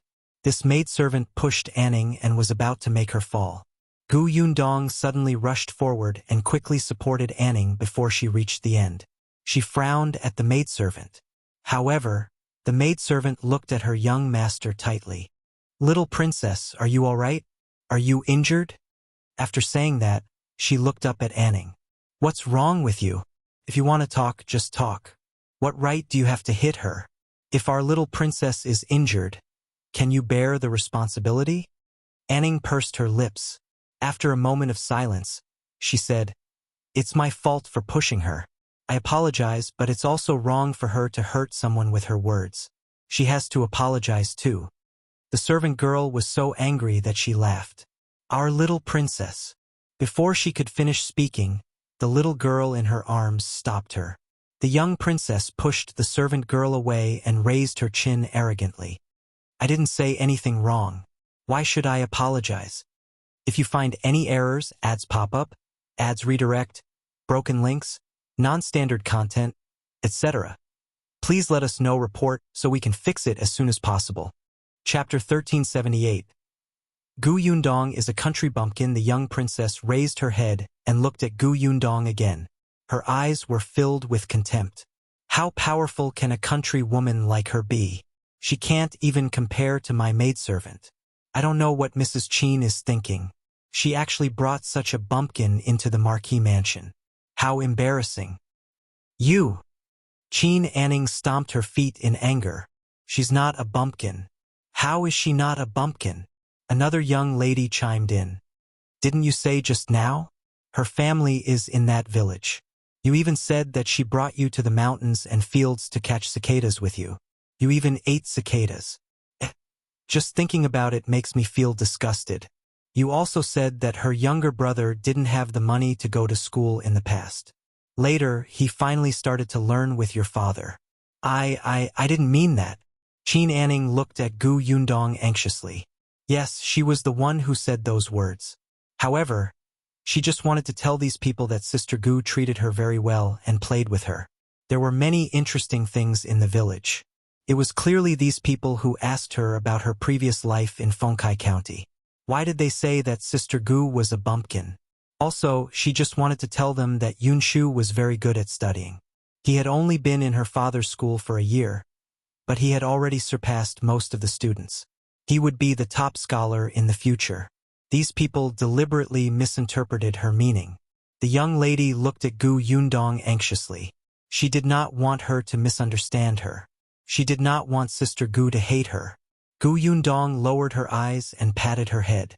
She smiled and said, I know. Don't be anxious. Anning's personality was a little like Madame Guess. Madame Gu was not good at arguing with others. Actually, this also meant that the mother and daughter were protected too well by Qin Wenjing. Seeing that Gu Yundong did not misunderstand, Anning heaved a sigh of relief. When she looked up again, she faced the girls with her head held high. When the young princess saw this, she was immediately indignant, especially a country bumpkin like Gu Yundong. She did not even look at her when she ran over, as if she looked down on her. She was extremely displeased. Pointing at Gu Yundong, she said, Qin Anning even said that you're amazing. Do you know how to play the zither, chess, calligraphy, and painting? How many books have you read? Do you know how to write poems and settle accounts? Gu Yundong raised her eyebrows. They thought these were impressive. Gu Yundong smiled. For some reason, the young princess in front of her felt a little terrified when she saw her smile. She was about to continue pressing when she heard Gu Yundong's cold voice. You're asking me this? It means that you know everything, right? The young princess snorted. Of course. I've been studying since I was 3 years old. I know the zither, chess, calligraphy, and painting. I also know how to memorize poems and calculate accounts. I've also read a lot of books. She was 6 years old this year and had studied for 3 years. She thought that her results were not bad. After all, even the headmaster praised her for being smart. Gu Yundong nodded slightly. You've read a lot of books? She seized this point and asked, if that's the case, do you know the most basic knowledge? Of course, of course. The young princess felt an inexplicable panic. However, she was a dignified princess. How could she be afraid of a bumpkin? Then let me ask you a few questions. Gu Yundong raised her eyebrows and smiled. Just ask. Would she be stumped by an uneducated bumpkin? What a joke. The other children also looked arrogant, but a few older girls frowned slightly. If you find any errors, ads pop up, ads redirect, broken links, non-standard content, etc., please let us know report so we can fix it as soon as possible. Chapter 1379. Gu Yundong's sharp questions. Gu Yundong thought that since they were so eager, she would not stand on ceremony. Okay, then let me ask you, why do horses sleep standing up? Why is it usually sunny in the morning when there's dew? Why is it colder when snow melts than when it falls? Why can't the oil that's on fire be put out with water? The young princess widened her eyes. She did not know. But before she could answer, Gu Yundong's next questions followed. When you hit a snake, you hit its weak spot. Where does the weak spot refer to? What is the most precious thing in the bird's nest? What's the use of a cat's whisker? What kind of plants bloom first and then grow leaves? As soon as Gu Yundong finished speaking, there was silence. Everyone looked at her blankly. These questions were different from what they had imagined. None of them knew. The young princess was so anxious that she started to sweat. Her teacher had never taught her before, and there was no such thing in the books. How could she answer? She could only turn her head quietly and look at the maid behind her. The maidservant naturally did not know, but she did not want to show her ignorance in front of the young princess, so she immediately targeted Gu Yundong. The maidservant sneered and said, "You're quite nimble with your questions. Who can't ask these questions? But do you know the answers? You probably don't know and are specially using them to scare people, right?" The other maidservants immediately echoed, "That's right. That's right. Do you know the answers? Why should you ask someone else for an answers you don't even know?" The older ones also nodded. "You must have asked randomly." "No, she did not." Qin Anning immediately defended Gu Yundong and retorted, "My sister Gu definitely knows. She's very powerful." When the young princess heard the support of the people around her, her guilty conscience immediately disappeared. She also looked at Gu Yundong. "Tell me the answers if you have the ability." "Okay." Gu Yundong raised her eyebrows and smiled. "Firstly, a horse has a big body and doesn't have sharp teeth or claws. If it lies down to sleep, once a ferocious beast attacks, it will be too late to defend or escape. Therefore, a horse has developed the habit of sleeping standing up to protect itself. Second, on a clear and cloudless night, the heat on the ground will dissipate quickly. The temperature in the field will decrease rapidly, and the ability to contain water vapor in the air will weaken. This way, the water vapor will condense on the grass, leaves, or rocks. Therefore, it's usually sunny in the morning when there's dew. 3. When the snow stops and the sky clears, there will be no clouds in the sky to block sunlight. The snow will begin to melt under the sunlight and absorb heat, so it will be colder when the snow melts. 4th, oil is lighter than water. When it burns, if you pour water into it, the water will immediately sink to the bottom of the oil. The oil will float up and flow out of the pot. Of course, the fire will burn brighter and brighter. It's best to immediately cover the pot to extinguish the oil pot fire. After Gu Yundong finished speaking, she looked at the girls in front of her, who were blinking in shock. She suddenly felt that she was bullying them. She spoke faster. "The 7 inches of a snake is the heart. The most precious bird's nest is the blood swallow. A cat's whisker is used to detect the width of the road. Plants like winter plums, white jasper, and elm plums bloom first before growing leaves. Buying the shell and returning the pearl is a metaphor for people who only pay attention to the appearance of things and not their substance. She said the last sentence very meaningfully. As expected, the two older girls instantly understood what she meant and felt a little ashamed. If you find any errors, ads pop up, ads redirect, broken links, non-standard content, etc., please let us know report so we can fix it as soon as possible. Chapter 1380. Not the Lady Gu Yundong looked at the other young ladies, but she was so shocked by their sparkling eyes that she took a step back. What are you doing? You really know everything, the young princess said in disbelief. None of her teachers had ever told her that. Was this woman really a bumpkin? Standing at the side, Qingyuan puffed out her chest and said proudly, I told you long ago that my sister Gu is extremely capable, but you didn't believe me. Otherwise, if you have any questions, just ask my sister Gu and she'll be able to answer them. Gu Yundong was speechless. No, I am not. You were bragging too much. Seeing that the young princess had opened her mouth and was about to ask questions, Gu Yundong hurriedly wanted to stop her. Unexpectedly, a low laugh suddenly came from behind. Gu Yundong was stunned. She turned around and saw a few people suddenly walk out of the plum forest. The woman standing at the front looked to be in her 40s. She was slightly fat, but she looked kind. Behind her were two maidservants. Just as Gu Yundong was wondering who this person was, she heard the young ladies beside her say respectfully, Marquis Madam. Marquis Madam? Gu Yundong was stunned. Was this Marquis Huayin's wife? She stopped breathing and could not help but size her up. But then she frowned slightly. Back then, Liangzi had said that the couple carrying Shao Qingyuan were a beautiful couple who were tall. The marquise in front of her was a little plump and not very tall. However, one could still vaguely see her youthful beauty from her face. Was she the same person from back then? The lady was also sizing up Gu Yundong. She had actually come over earlier and was attracted by the young prince's voice. This flower appreciation banquet was organized by the heir's wife and the guests were all from the younger generation, and it was fine if she did not attend. However, as the wife of the head of the family, she should greet everyone when they arrived. However, she did not expect to hear the children arguing the moment she returned. The cause was the young woman in front of her. The lady wanted to go out, but she stopped when she heard this person's voice. Then, she heard the series of questions and answers. To be honest, it was really unexpected. The marquise thought that she had read a lot of books, but she could only answer a few of these questions. It was a very strange feeling. So this was how the knowledge that was closely related to them came about. The marquise became interested in Gu Yundong. No wonder Madame Gu brought her here. It seems that Madame Shao is also a well-read person. The marquise was the first to speak. Gu Yundong smiled. I just read some miscellaneous books. As she spoke, she raised her hand and brushed her hair, revealing the silver bracelet on her wrist. The silver bracelet was really eye-catching. As expected, the Marquis's gaze was fixed on it for 2 seconds. Gu Yundong observed her expression.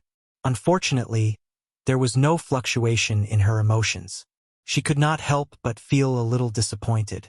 If Shao Qingyuan's background was really related to Marquis Huayin, then the people most likely to be his parents were the Marquis' wife or second madam. The marquise in front of him did not react to the silver bracelet at all. She did not look like Shao Qingyuan at all. It was very likely that it was not her. Then, what about the second madam? But just in case, Gu Yundong wanted to confirm it again. She took out a handkerchief from her sleeve and gently wiped the dirt off her fingers. If you find any errors, ads pop up, ads redirect, broken links, non-standard content, etc., please let us know report so we can fix it as soon as possible. Chapter 1381. Pleasing, the handkerchief slid open, revealing the word Shao. However, the marquise still did not have any reaction. She only said, Mrs. Shao, you might have been here for a long time. Why don't you go in and have a cup of tea and snacks? Then, she said to the other children, What about you? Do you want to rest for a while before playing? Everyone looked at the young princess. The young princess nodded and then looked at Gu Yundong. Seeing that Gu Yundong was holding Qingyuan's hand, She frowned and ran to her right. She also grabbed her hand that was holding onto the handkerchief. Gu Yundong. What are you doing? What happened? The little princess blushed slightly. She did not look at Gu Yundong and deliberately said with a straight face, "Let's go." Gu Yundong looked as if she had been struck by lightning. "No, young princess, you were still calling me a bumpkin just now. Don't you feel uncomfortable holding my hand?" The young prefect was not upset, but Qingyuan was. She wanted her not to hold her hand. This was her sister Gu. However, looking at the marquise in front of her, she did not say anything. She only secretly glared at the young princess. On the other hand, the marquise covered her mouth and laughed softly. Others might not know, but she knew very well. The young princess was the daughter of the royal prince, Zhiyan. Zhiyan was an arrogant person, and her daughter was very doted on. In any case, with him as her father, no one could bully her. Therefore, the young princess' personality was a little free to do whatever she wanted. When she could not stand Gu Yundong, she would scold her. Now that she realized that Gu Yundong had something that she liked, she could not help but get closer to him. Others did not know if this personality was good or bad. The marquise sighed as she walked into the hall. When she turned around, she found that the children had all followed her in. Gu Yundong, who was surrounded in the middle, actually felt like the king of children.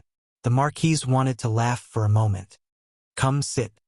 The marquise got someone to serve tea and snacks for the children.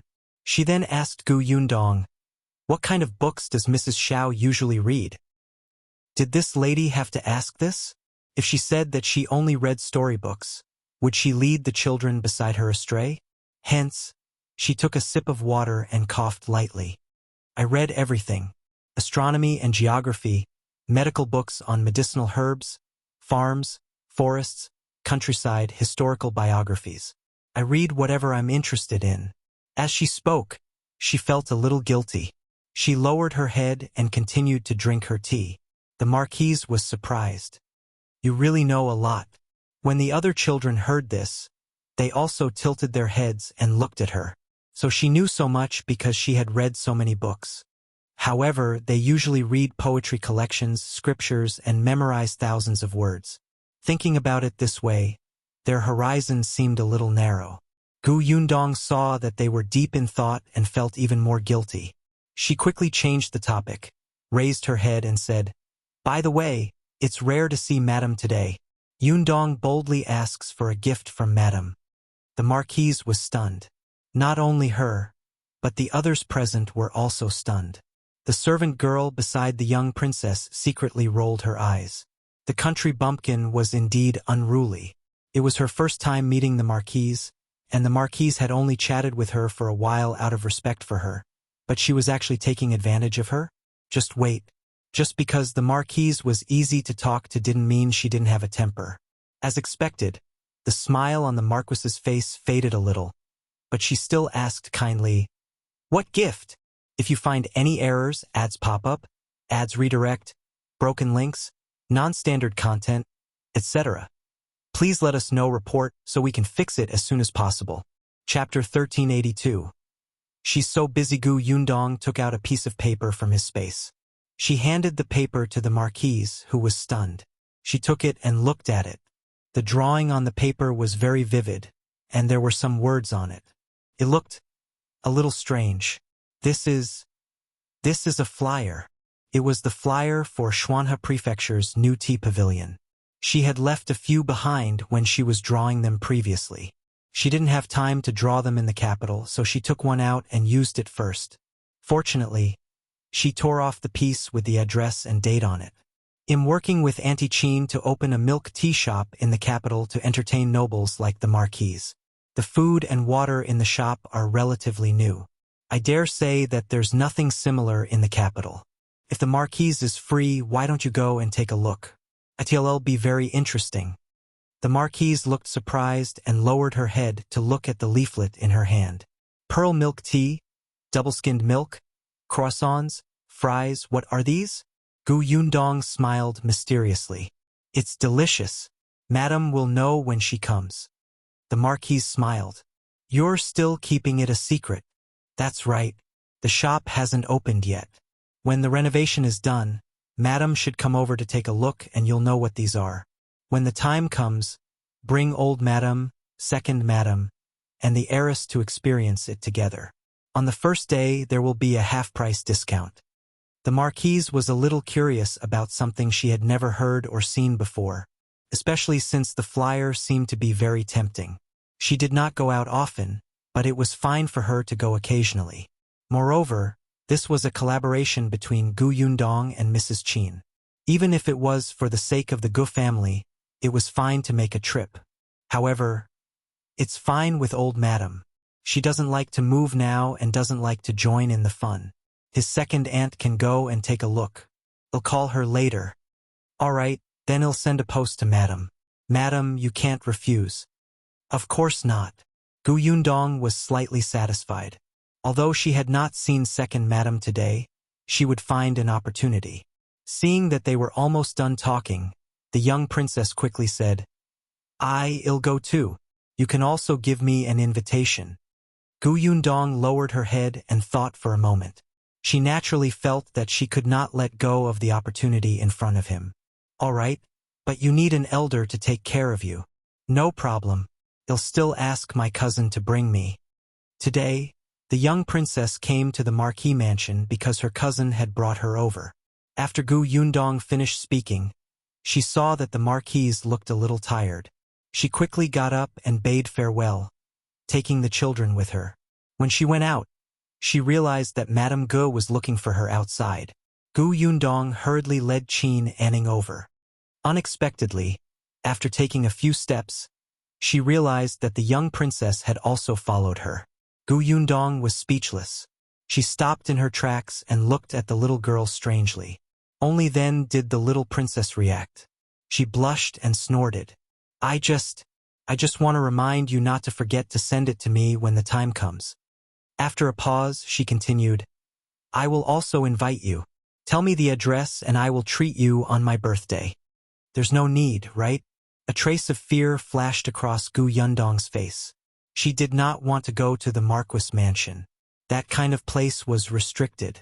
She had to smile and bow when she saw someone. It was easy for something to happen, okay? Besides, she was actually very, very busy, really busy. If you find any errors, ads pop up, ads redirect, broken links, non-standard content, etc. Please let us know report so we can fix it as soon as possible. Chapter 1383. What a coincidence seeing that she did not speak for a long time. The little princess became anxious. Why aren't you saying anything? Don't you want to come? Gu Yundong had a headache and could only say, Princess, you heard it just now. I'm opening a shop. Then I'm very, very busy. I might not have time. How busy can a shop be?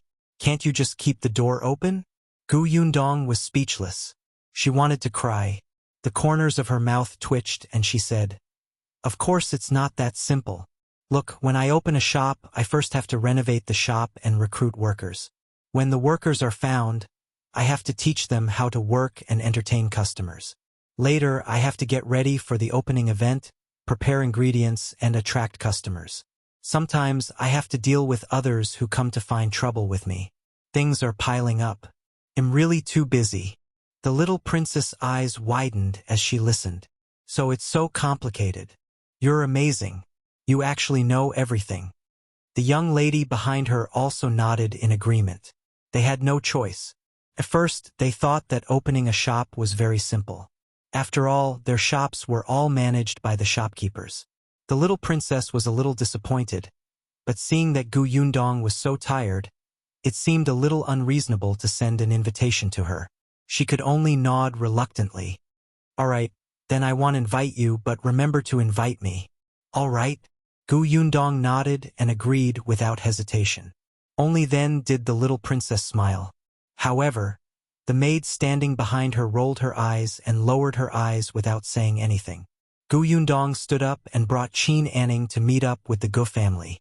She followed Madame Gu to greet the other madams and young ladies. After staying in the Marquis mansion for a while, she stood up and left. After leaving the Marquis mansion, Madame Gu carried a Ning into the carriage and asked, How is it? Gu Yundong sighed and shook his head. The Marquise didn't seem to have any reaction when she saw the bracelet or the handkerchief. Madame Gu frowned. Could we have gone in the wrong direction? I've never heard of anyone losing a child in the Marquis mansion. I don't know either. It's just that this is the only clue at the moment.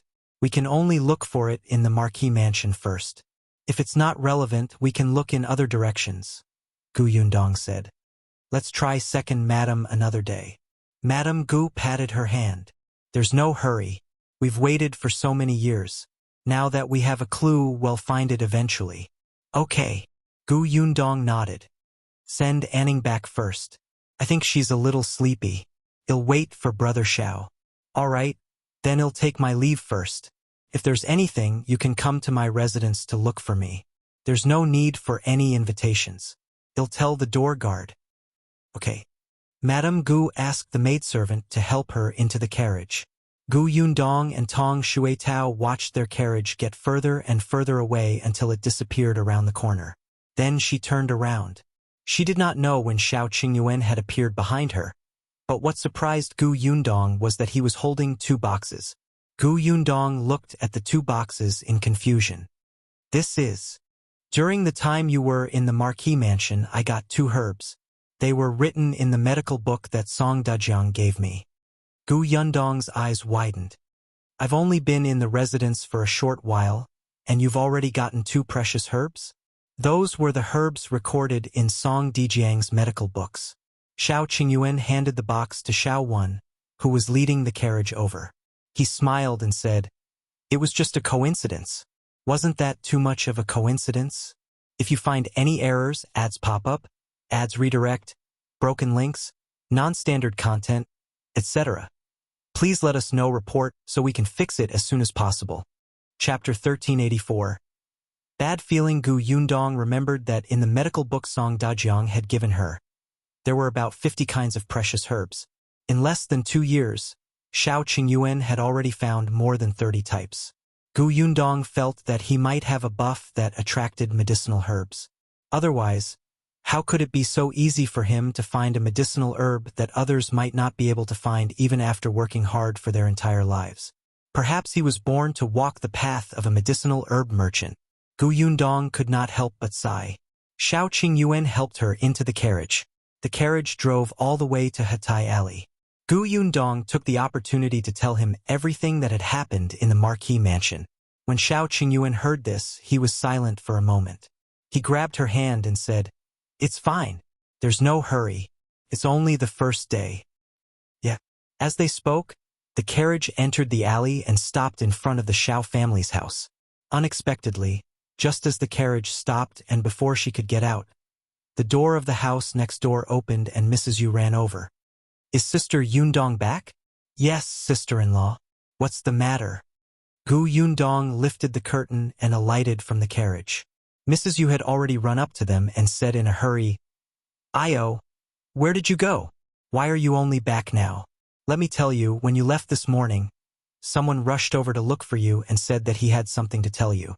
There's no one here. I heard that they even went to your shop to look for you." Gu Yundong and Shao Qingyuan were stunned at the same time. They looked at each other and asked, "Sister-in-law Yu, did you ask who was looking for us?" "I asked. He said his surname is Song. You two know each other." "Song? Song Dajiang? You should know each other, right? He's a little old and so tall. He came in a carriage. He looked so anxious as if someone was going to die." Mrs. Yu said, "He asked me to wait for you to come back and tell you that it's an urgent matter." A bad feeling flashed across Shao Qingyuan's heart. "Let's go to the Song residence." Gu Yundong quickly turned to Mrs. Yu and said, "We understand. We'll go over and take a look now." "Thank you." With that, she got into the carriage with Shao Qingyuan. Shao Wan, who was about to open the door and remove the threshold, locked it again and sat in the shaft with Tong Shuitao. Mrs. Yu waved her hand and watched their carriage leave the alley. Gu Yundong did not know what had happened to Song Dajiang or why he was in such a hurry. Her intuition told her that it might have something to do with Muzi. The carriage quickly stopped at the entrance of the Song residence. Gu Yundong and Shao Qingyuan alighted from the carriage, and the concierge recognized Shao Qingyuan. He quickly went up to them. "Young Master Shao, you're here." "Yes. Why is Imperial Physician Song looking for us?" The gatekeeper's eyes avoided them. He sighed and said, "You'll know when you come in." Then he hurriedly led the way. Gu Yundong had not been to the Song residence before today. She had her own matters to attend to. It was her first time here today, but she did not have any curiosity for admiration. The two of them walked all the way to the central room before the same urgent footsteps came from inside. Then, Gu Yundong saw Song Dajiang, whose clothes were disheveled, whose hair was tangled, and whose head was covered in sweat. Song Dajiang was slightly stunned when he saw them. His fingers that were hanging by his side trembled slightly. Gu Yundong took a few steps forward. "Imperial Physician Song, what's wrong?" However, Song Dajiang was too ashamed to see their expressions. He raised his hand and wiped his face ruthlessly. "If you find any errors, ads pop up, ads redirect, broken links, non-standard content, etc. Please let us know report so we can fix it as soon as possible." Chapter 1385. "I used by Muzi then." Gu Yundong and Shao Qingyuan saw the blood on his face. "You," Song Dajiang choked. "Yundong, I've let you down. What happened?" Song Dajiang raised his head. His eyes were bloodshot, and it was difficult for him to speak. After a long while, he said with difficulty, "By Muzi is gone." Gu Yundong felt her head explode. He was stunned for a moment and could not help but take a step back. However, Shao Qingyuan suddenly stepped forward and grabbed Song Dajiang's clothes. "What do you mean? What do you mean by Muzi is gone?" Cough, cough. Song Dajiang coughed uncomfortably. The servant beside him hurriedly came up to grab Shao Qingyuan's hand. "Young Master Shao, calm down and listen to old master first."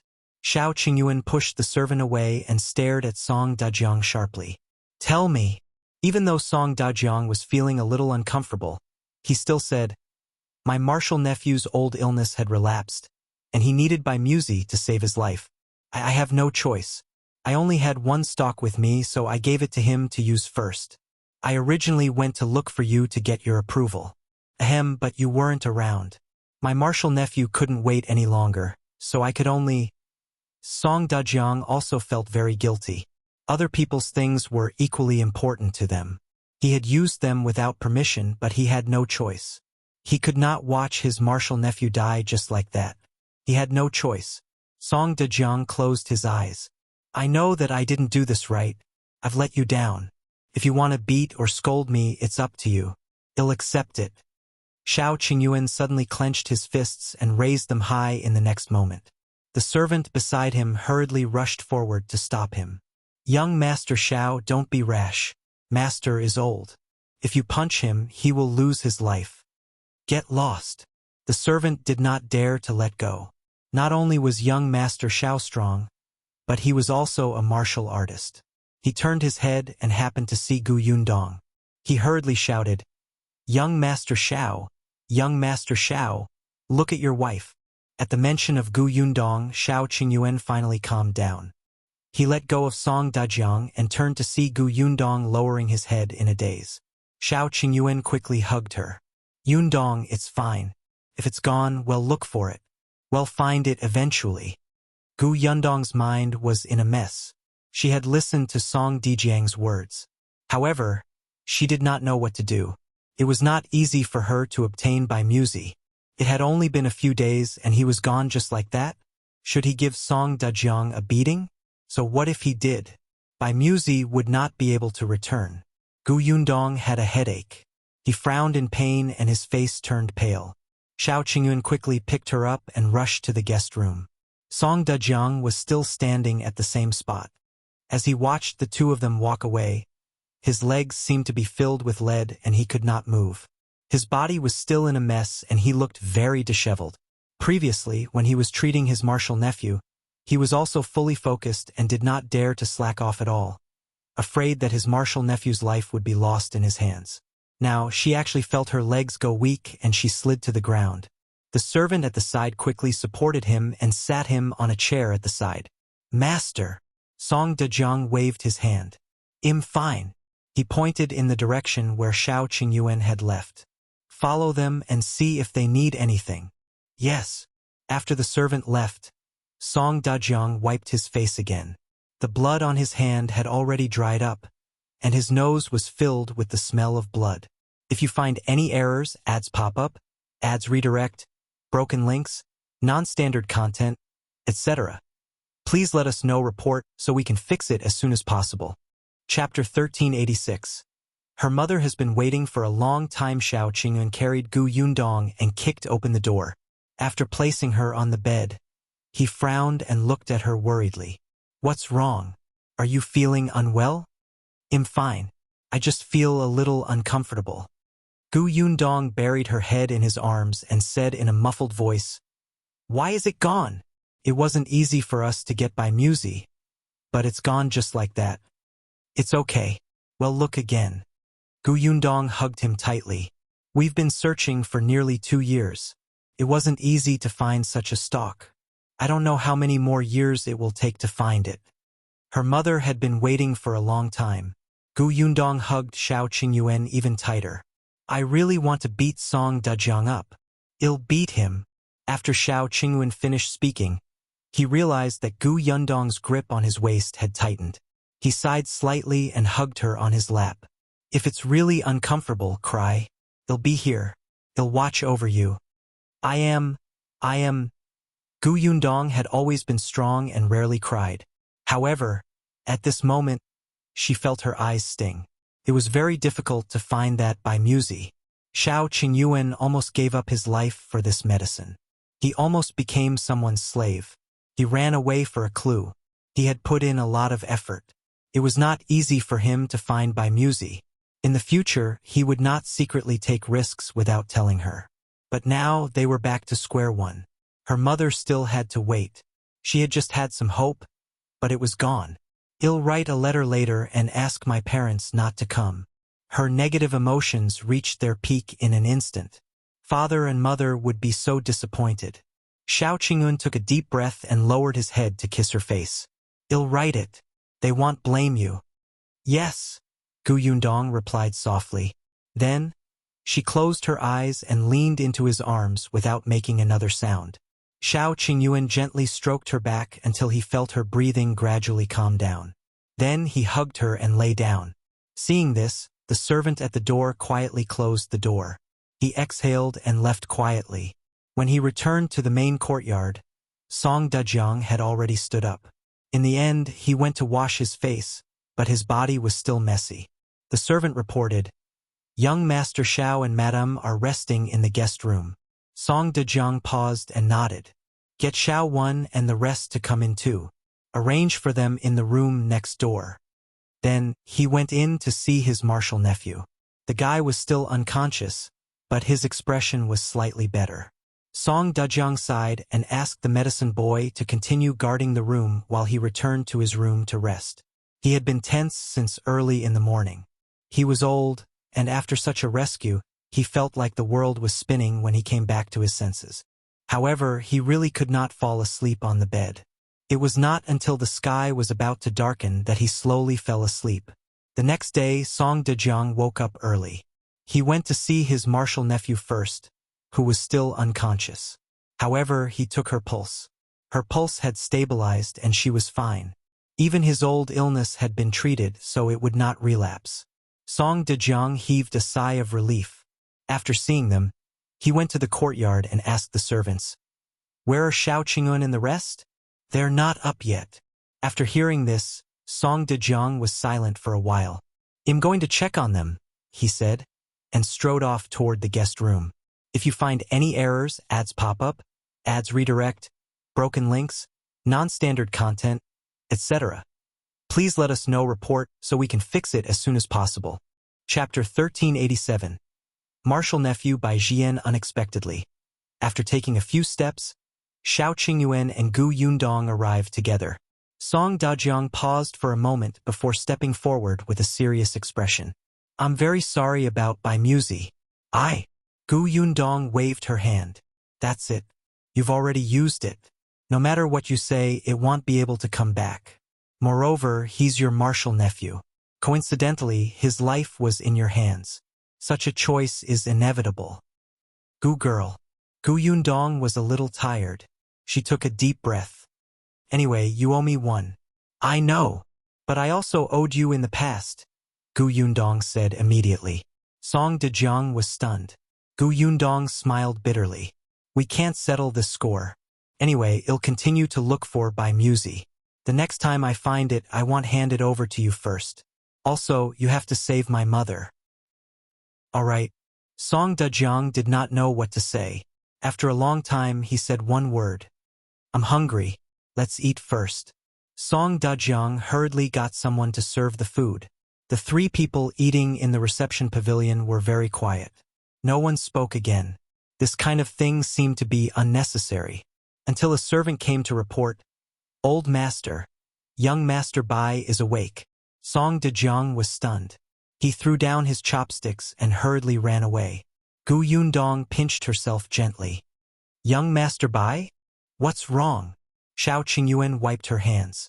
When Song Dejiang threw down his chopsticks just now, the porridge had splashed on the back of Yundong's hand. Gu Yundong suddenly said, Bai? Could young Master Bai be Bai Yang?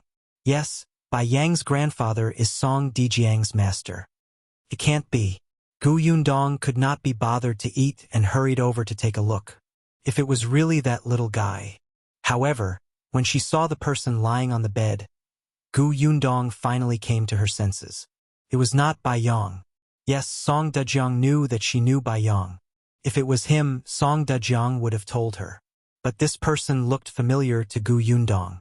Bai Zhiyan also saw them. His pale lips twitched as he said, Martial uncle has already told me. I'm sorry, I used your Bai Muzi and couldn't tell you in advance. Gu Yundong did not know what to say. Song Dejiang introduced, This is Shao Qingyuan, this is Gu Yundong, the sister Gu that Bai Yang had seen before. Back in Qingyuan Prefecture. She was the one who saved Bai Yang from the human traffickers. When Bai Zhiyan heard this, he immediately wanted to get up. Song Dejiang hurriedly held him down. It's not appropriate for you to move too much now.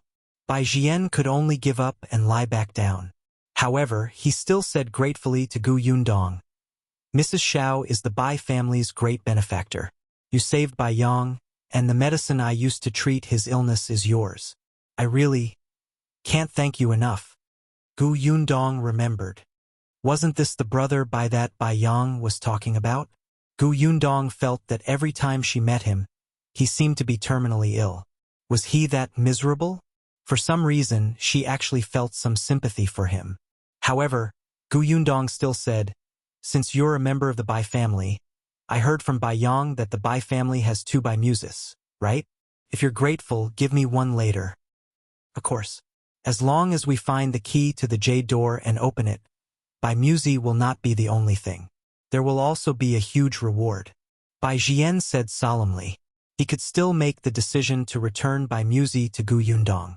If you find any errors, ads pop up, ads redirect, broken links, non-standard content, etc., please let us know report so we can fix it as soon as possible.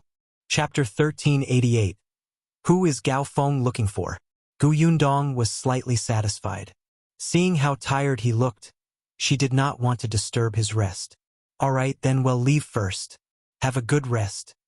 When I recover, I'll definitely visit again to thank you. Gu Yundong nodded. He was really polite. She and Shao Qingyuan walked out. Seeing that Song Dejiang had followed them out, she simply asked him for a messenger pigeon. Then, she borrowed a brush and paper to write to Gu Dejiang and tell him about Bai Muzi. Gu Yundong held the brush for a long time but did not know how to write. In the end, Shao Qingyuan took it. Didn't I say that I would write it? Shao Qingyuan was much faster at writing. He had always been good at keeping things short, so he finished it in no time. Then, he stuffed it into the small bamboo tube on the messenger pigeon's leg and let it out. Song Dejiang's messenger pigeon was used to exchange medical books with him. It was just useful.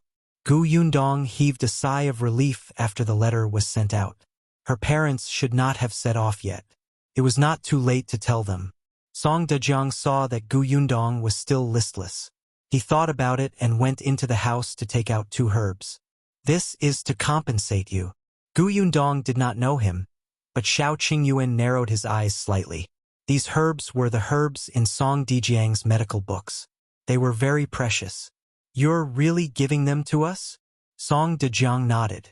Although he was a little reluctant, he had done something wrong in the first place. It would not make sense if he did not compensate him. Seeing this, Gu Yundong understood something. She paused and returned one of the medicinal herbs. 1 stalk for 1 stalk. There's no need to give more. He'll take this. Song Dejiang looked down and sighed inwardly. Although he was exchanging 1 stalk for another, the one he used was extremely precious to Gu Yundong. It was exceptionally different. But when she said that, Song Dejiang still took it back. Shao Qingyuan put away the remaining one and the 2 of them were about to leave. At this moment, the medicine boy rushed over and said that Zhiyan's body temperature had risen again, and he asked Song Dejiang to hurry over and take a look. Song Dejiang hurried inside. Gu Yundong and Shao Qingyuan were about to leave, but they stopped when they heard this. After all, the man had used Muzi, so they had to show some concern. Therefore, the 2 of them returned to their rooms. Song Dejiang felt Zhiyan's pulse again and heaved a sigh of relief. Fortunately, this was a normal phenomenon. He turned around and saw Shao Qingyuan enter. He paused and looked at him, then at Zhiyan.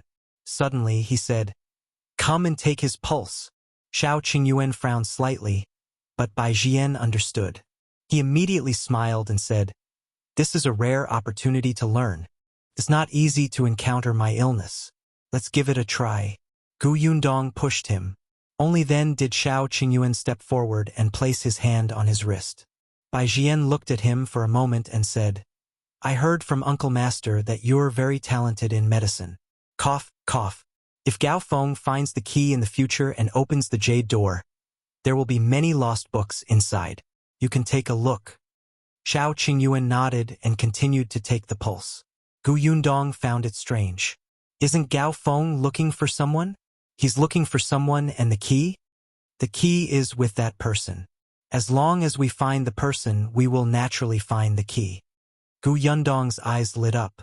Last time Brother Shao met Gao Feng, I think he went to the Xuanhe prefecture. Who is he looking for? We live in the Xuanhe prefecture. We might be able to help. Yes, there was strength in numbers. If they helped find the person, they would have the key.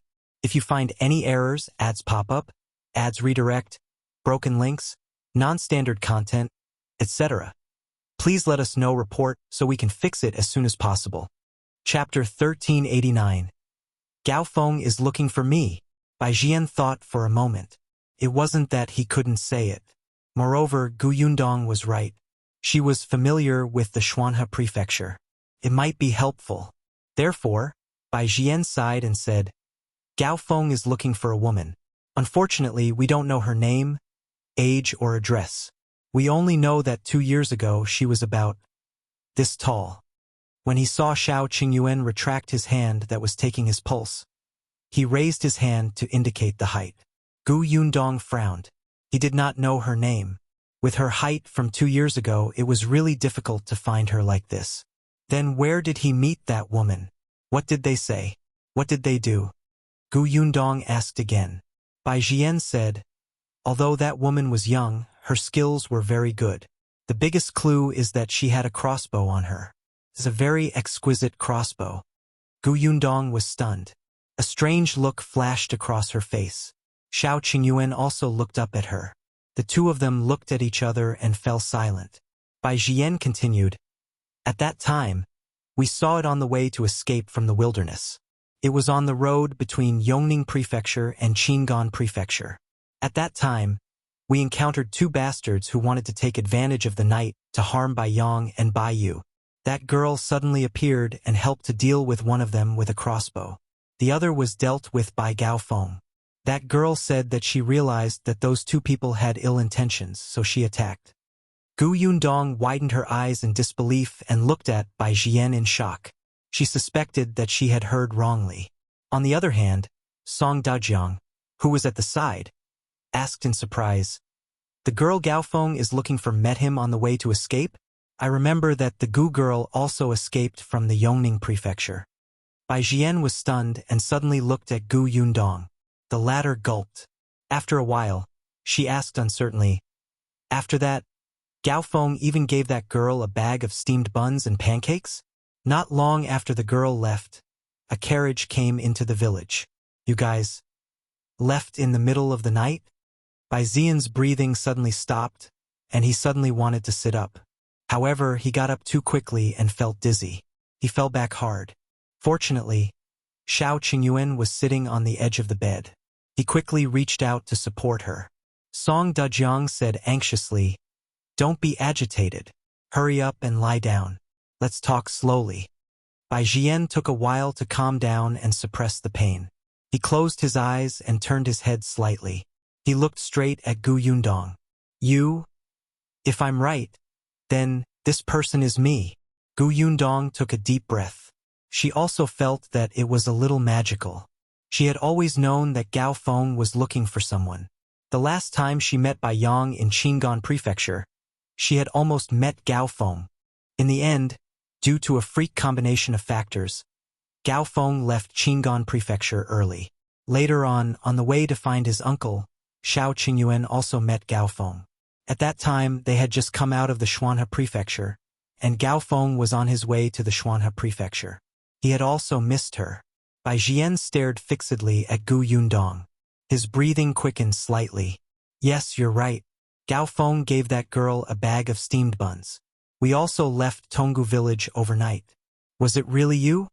I don't know the name of the village, but I did experience this before. That was the first time I saw Gao Feng." Gu Yundong paused and suddenly frowned. "But you said that Gao Feng was looking for someone for the key. But I don't know what key it is. Back then, I didn't. If you find any errors, ads pop up, ads redirect, broken links, non-standard content, etc., please let us know report so we can fix it as soon as possible." Chapter 1390. Jade Key. Gu Yundong suddenly stopped mid-sentence. She thought for a moment and asked, "The key to the jade door you mentioned, could it be a jade pendant?" Bai Zhiyan and Song Dajiang smiled in surprise. "Yes, it's a jade pendant. Is it really with you?" "I do have one, but I found the jade pendant from the two refugees." Speaking of which, Gu Yundong had almost forgotten about the jade pendant. She had kept it in her interspace back then. Now, she probably had to search carefully. She did not know where it was. That's right. It's on those two refugees." Bai Zhiyan became a little excited. That jade pendant was on Bai Yang at that time. The refugees had come into contact with Bai Yang. They must have stolen the jade pendant at that time. That night, he was injured and suddenly had a high fever. He was in a daze, and there was only Gao Feng by his side. He had to take care of himself and Bai Yang and Bai Yu. Actually, Gao Feng already knew when the two people entered the courtyard. It was just that he had to take care of Gao Feng, so he couldn't go out in time. In the end, one of them sneaked in and bumped into Bai Yang. That person wanted to carry Bai Yang away on the spot. It was Gao Feng who saved Bai Yang in time, but who knew that in that instant, the jade pendant hanging around Bai Yang's neck would be cut off and taken away by him? The room was dark, so Gao Feng couldn't see clearly. After saving Bai Yang, he let him stay with Bai Yu while he turned around to deal with the refugee and forced the guy into the courtyard step by step. Unexpectedly, the other one outside had already been killed. It was just a chance meeting. There was no need for Gao Feng to ask for her name. However, no matter what, she had helped him deal with someone. Although he could handle it alone, it did give him less pressure. Gao Feng saw that this girl was thin and looked like a refugee. So he simply took the pancakes and steamed buns to express his gratitude. As for the two dead people's belongings that the girl had looted behind them, he did not care. Unexpectedly, the jade pendant entered this girl's pocket just like that. Gao Feng only realized that Bai Yang's jade pendant was missing a day after the carriage drove. However, when he looked back at that time, how could he find her in the vast sea of people? Especially when he didn't even know her name and age or who was around her. It was as difficult as ascending to the heavens. However, this person was right in front of him. Bai Zhiyan slowly closed his eyes. He didn't even know what to say. Fate in this world was so wonderful. He looked at Gu Yundong. Then, where is the jade pendant? It's... Gu Yundong was about to say that she had it with her, but then she realized that something was wrong. Who would carry an unfamiliar jade pendant that they had found on a refugee with them? It was not like she did not have the money to buy one. Hence, Gu Yundong changed her tone and said, "At home." "Which home?" "At the Hatay alley in the capital, but I have to find it. I remember that when I packed my things, I put everything in a box. I don't know if I remember wrongly." Zhiyan hurriedly became excited. "Then quickly look for it." Gu Yundong immediately nodded. "All right, I'll go back now." In fact, how could she not be excited? If that jade pendant was really the key, she would be able to obtain by Muzi very soon. This sudden surprise made her a little impatient. Shao Qingyuan also stood up and said to the two of them, "Then we'll go back first. If you find any errors, ads pop up, ads redirect, broken links, non-standard content, etc., please let us know report so we can fix it as soon as possible." Chapter 1391. Where's your home? Seeing the two of them walk further and further away, Song Dezhang heaved a sigh of relief.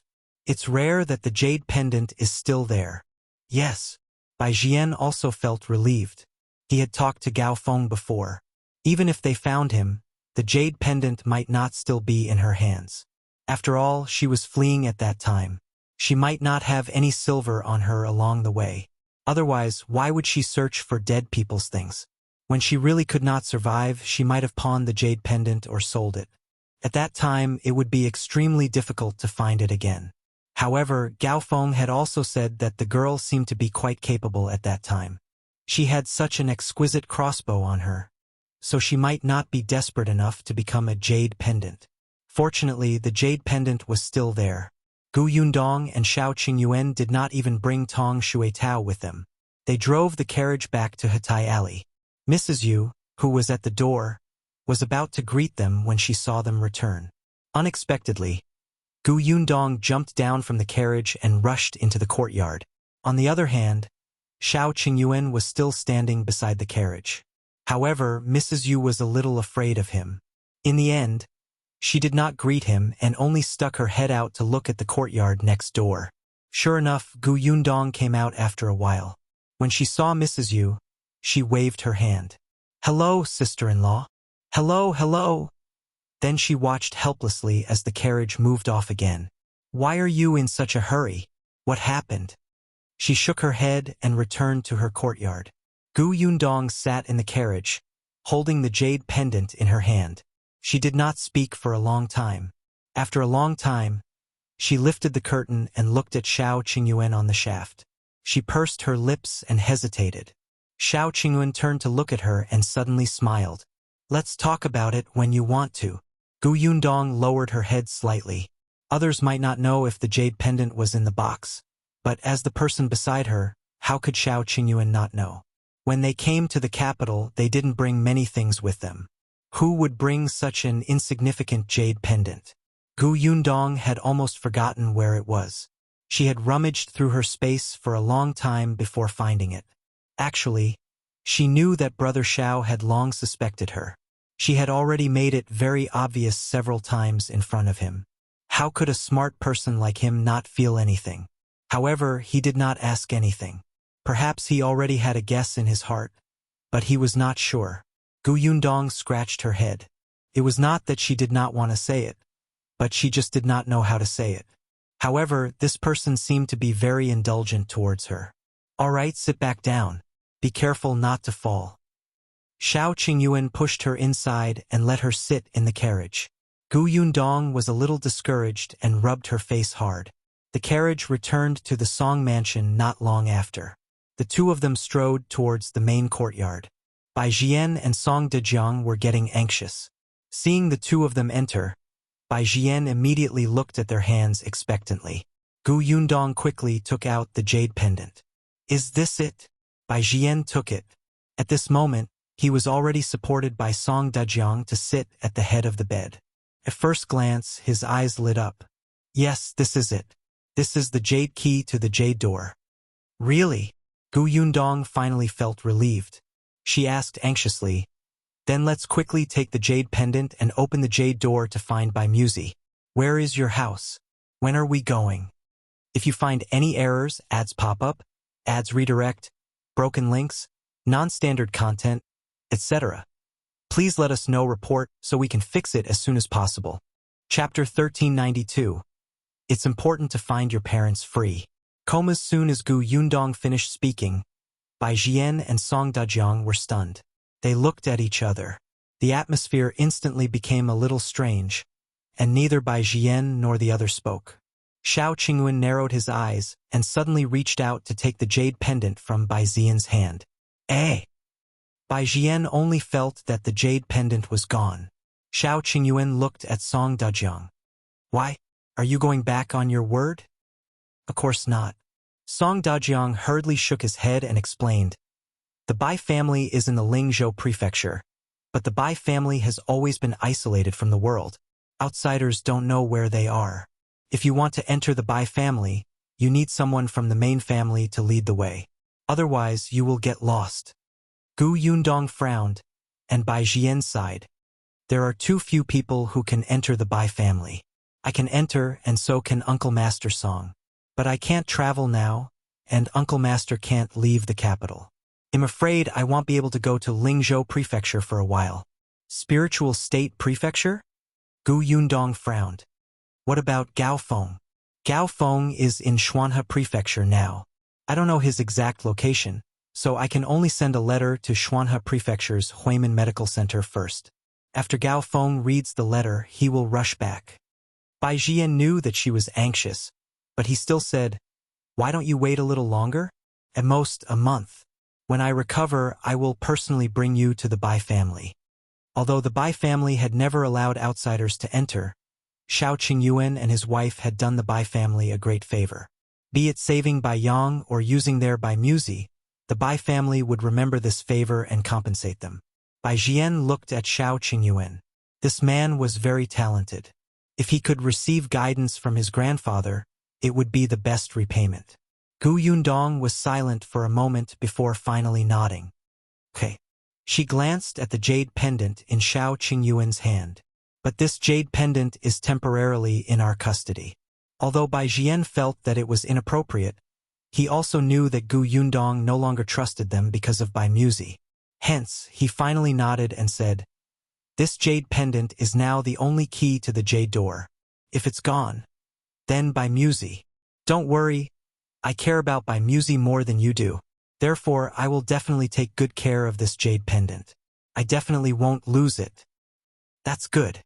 Bai Zhiyan looked at the jade pendant reluctantly and finally retracted his gaze. He was a little tired. The fluctuation of emotions just now made his body temperature rise again. Gu Yundong hoped that he would recover as soon as possible, so she immediately pulled Shao Qingyuan away. The two of them left the Song residence and got into the carriage. Shao Qingyuan asked her, "Aren't you in a hurry?" Gu Yundong smiled. "Of course I'm in a hurry, but as you said, we have to do things one by one. Since we're in the capital, we should settle the things here first. It's very important to find your parents." Shao Qingyuan reached out and hugged her. "I'm fine, but I'm related." Gu Yundong actually knew that ever since Shao Qingyuan realized that his parents doted on him, his emotions had been a little unstable. Although he did not say anything, he yearned for it in his heart. Shao Qingyuan sighed slightly and hugged her even tighter. When they got home, Gu Yundong put the jade pendant away and hid it back in her space. Since they were going to the prefecture of Spirit State after Bai Zhiyan recovered from his illness, they had to move faster in the capital. The renovation of the shop was handed over to Carpenter Pang and his disciple. Gu Yundong did not know how it was going, but he planned to go and take a look tomorrow. If you find any errors, ads pop up, ads redirect, broken links, non-standard content, etc., please let us know report so we can fix it as soon as possible. Chapter 1393. Recruiting next. It was time to recruit. Gu Yundong felt a headache coming on when he thought of the female shopkeeper he needed. Unexpectedly, Shao Qingyuan said, "It's actually not difficult to find a female shopkeeper who's literate and knows the rules while facing the madams and misses of the aristocratic families. Yundong's eyes lit up. You have a candidate? There are many grannies from the palace who leave the palace to retire when they're old. Actually, they're very good at this. Yundong was stunned. Yes, Madame Chiu of Xuanhe Manor. Although she was not from the palace, she was still a nanny. Some of the grannies in the palace used to serve nobles. Those who could survive until they left the palace were all slick people. Except, where can I find a nanny like that? Qin residence. Yundong was puzzled. It was obvious that Shao Qingyuan knew more about this. When the emperor rewarded Qin Wenzheng's residence, he also bestowed servants to the Qin residence. One of them was a nanny. Yes, I heard about it when I was in the palace. Since there was a nanny in the Qin residence, she must have known a nanny who had left the palace. Yundong's eyes lit up. She planned to visit the Qin family tomorrow after going to the shop. In addition to this, they also wanted to buy people. Not only in the shop but also at home. There were only the four of them at home now. Yundong usually brought Tong Xuetao along when she went out, and Shao Qingyuan would also bring Shao when along. There was always a need for an old maid or a guard at home. The next time they encountered a situation where Song Daojiang came to look for them but couldn't find them, someone would come to inform them. She had been busy for the past few days. Now it was time to organize it. The next day, Yundong brought Tong Xuetao to the shop to check on the situation. Shao Qingyuan and Shao Wen went to the brokers. When he arrived at the shop, he saw Carpenter Pang busying himself with his two disciples. The counter was already done, and more than half of the tables and stools in the shop in front had been made. Yundong touched them. They were very sturdy and did not hurt. Indeed, the quality was good. Carpenter Pang wiped his sweat and came over. Boss, I've already found a craftsman to remove the two walls in the backyard yesterday. They're being repaired now. Do you want to take a look? Let's go take a look. Yundong immediately went to the backyard. The craftsman was hired by Carpenter Pang. Yundong handed over the renovation to him. It was up to him to find any helpers. The backyard was a little chaotic. Yundong walked around and came back, letting them continue with their work. Then he took a brush and paper and started writing. Carpenter Pang was puzzled. Boss, do you think there's anything else that needs to be changed? Oh no, I'm just writing a recruitment notice and posting it outside. I plan to recruit a few female workers. Isn't the shop in need of manpower?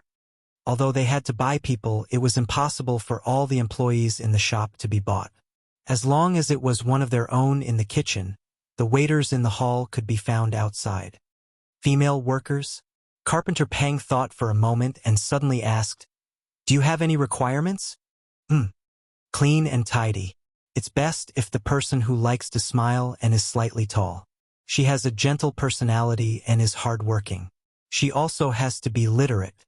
With this calculation, it seemed like she had a lot of requirements. Carpenter Pang was also surprised. This request was more than just a lot.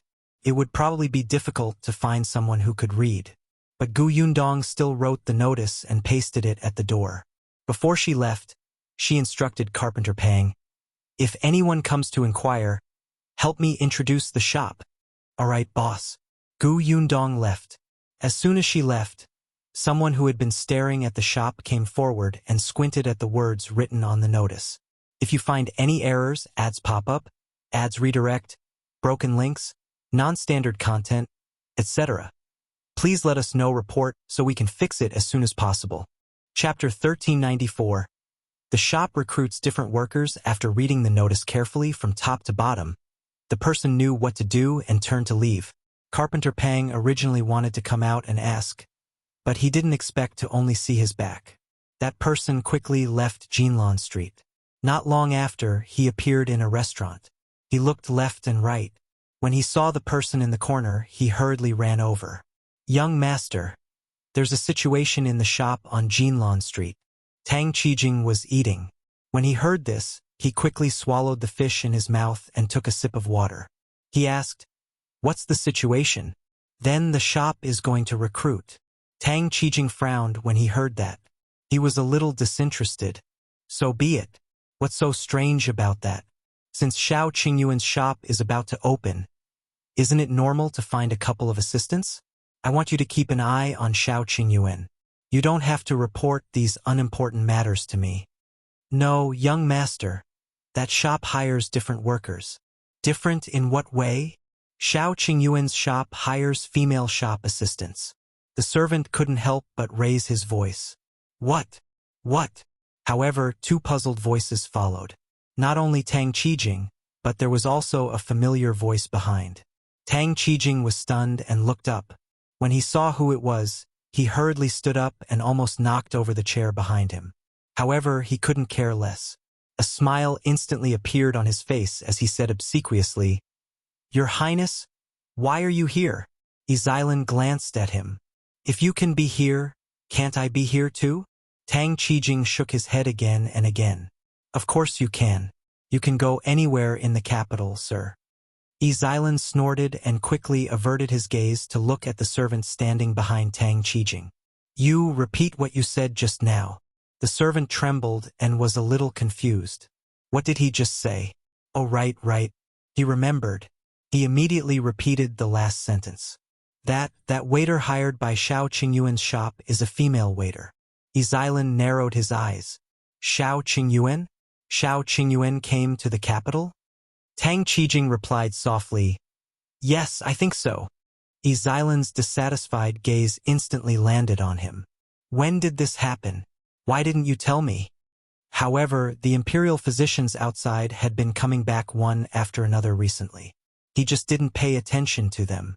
A few days ago, a troupe came to his house, and the scenes they played were quite novel. So he had been staying at home for the past few days to have fun. He didn't expect to miss news of Shao Qingyuan. Tang Qijing groaned inwardly. "Your Highness, it's not that I don't want to tell you, but I'm not sure if this person is the same Shao Qingyuan from back then. That's why I got someone to keep an eye on his shop and confirm his identity first before reporting to your Highness." To be honest, he really did not intend to report it to the royal prince. Zhiyan snorted coldly. "So it's confirmed now? And not yet. What does this Shao Qingyuan you saw look like?" Tang Qijing paused and described Shao Qingyuan's appearance that day. "He's tall and big, but his face is a little cold. He doesn't look easy to get along with." Zhiyan's eyes turned cold. "It's him." He didn't expect to see him again so soon. If you find any errors, ads pop up, ads redirect, broken links, non-standard content, etc., please let us know report so we can fix it as soon as possible. Chapter 1395. Grudge with Shao Qingyuan. Zhiyan looked down on Shao Qingyuan. He was just a brat from the countryside. This guy had not even grown his hair, yet he dared to boast shamelessly that he had a way to prevent smallpox. What a joke. Even the capital of the imperial hospital couldn't cure this incurable disease that had lasted for thousands of years. Even the old divine doctor of the Bai family didn't say that he could do it. He, who couldn't even take her pulse, actually said that he could solve it. However, the emperor's cousin agreed and even let the second prince test it out himself. This was simply ridiculous. Too ridiculous. The royal bloodline had a noble status. How could they let a brat who came from nowhere do whatever he wanted? Zhiyan disliked Shao Qingyuan because of this. When he heard that Shao Qingyuan was looking for by Muzi, he immediately got someone to spread the news that he had it. He did not expect Shao Qingyuan to agree to be his slave without thinking. This was the first time Zhiyan had spoken to him face to face. How should he put it? Shao Qingyuan was different from the obsequious bumpkin he had imagined.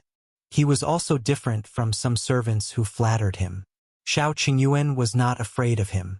With his aura, people would believe that he was a descendant of a noble family. For a moment, Zhiyan felt as if he was being unreasonable. He instantly lost the desire to tease him. He casually said that he was joking and asked someone to send him away. Unexpectedly, Shao Qingyuan suddenly went crazy and wanted to beat him up. *CK, this bastard. He was a royal prince. How could he be beaten up by a bumpkin? Wasn't he just using by Muzi to deceive him? As a royal prince, he was giving the guy face by putting in so much effort to fool him. Did he really think he was a nobody? There were many guards in the mansion, so Zhiyan was not hurt at all. Zhiyan was smug. He had wanted to ridicule Shao Qingyuan, who had been caught, but he did not expect to meet his fierce gaze. Zhiyan felt guilty for a moment when he met his gaze. But he was a royal prince. If he didn't break the guy's legs when the guy wanted to hit him, where would he put his face?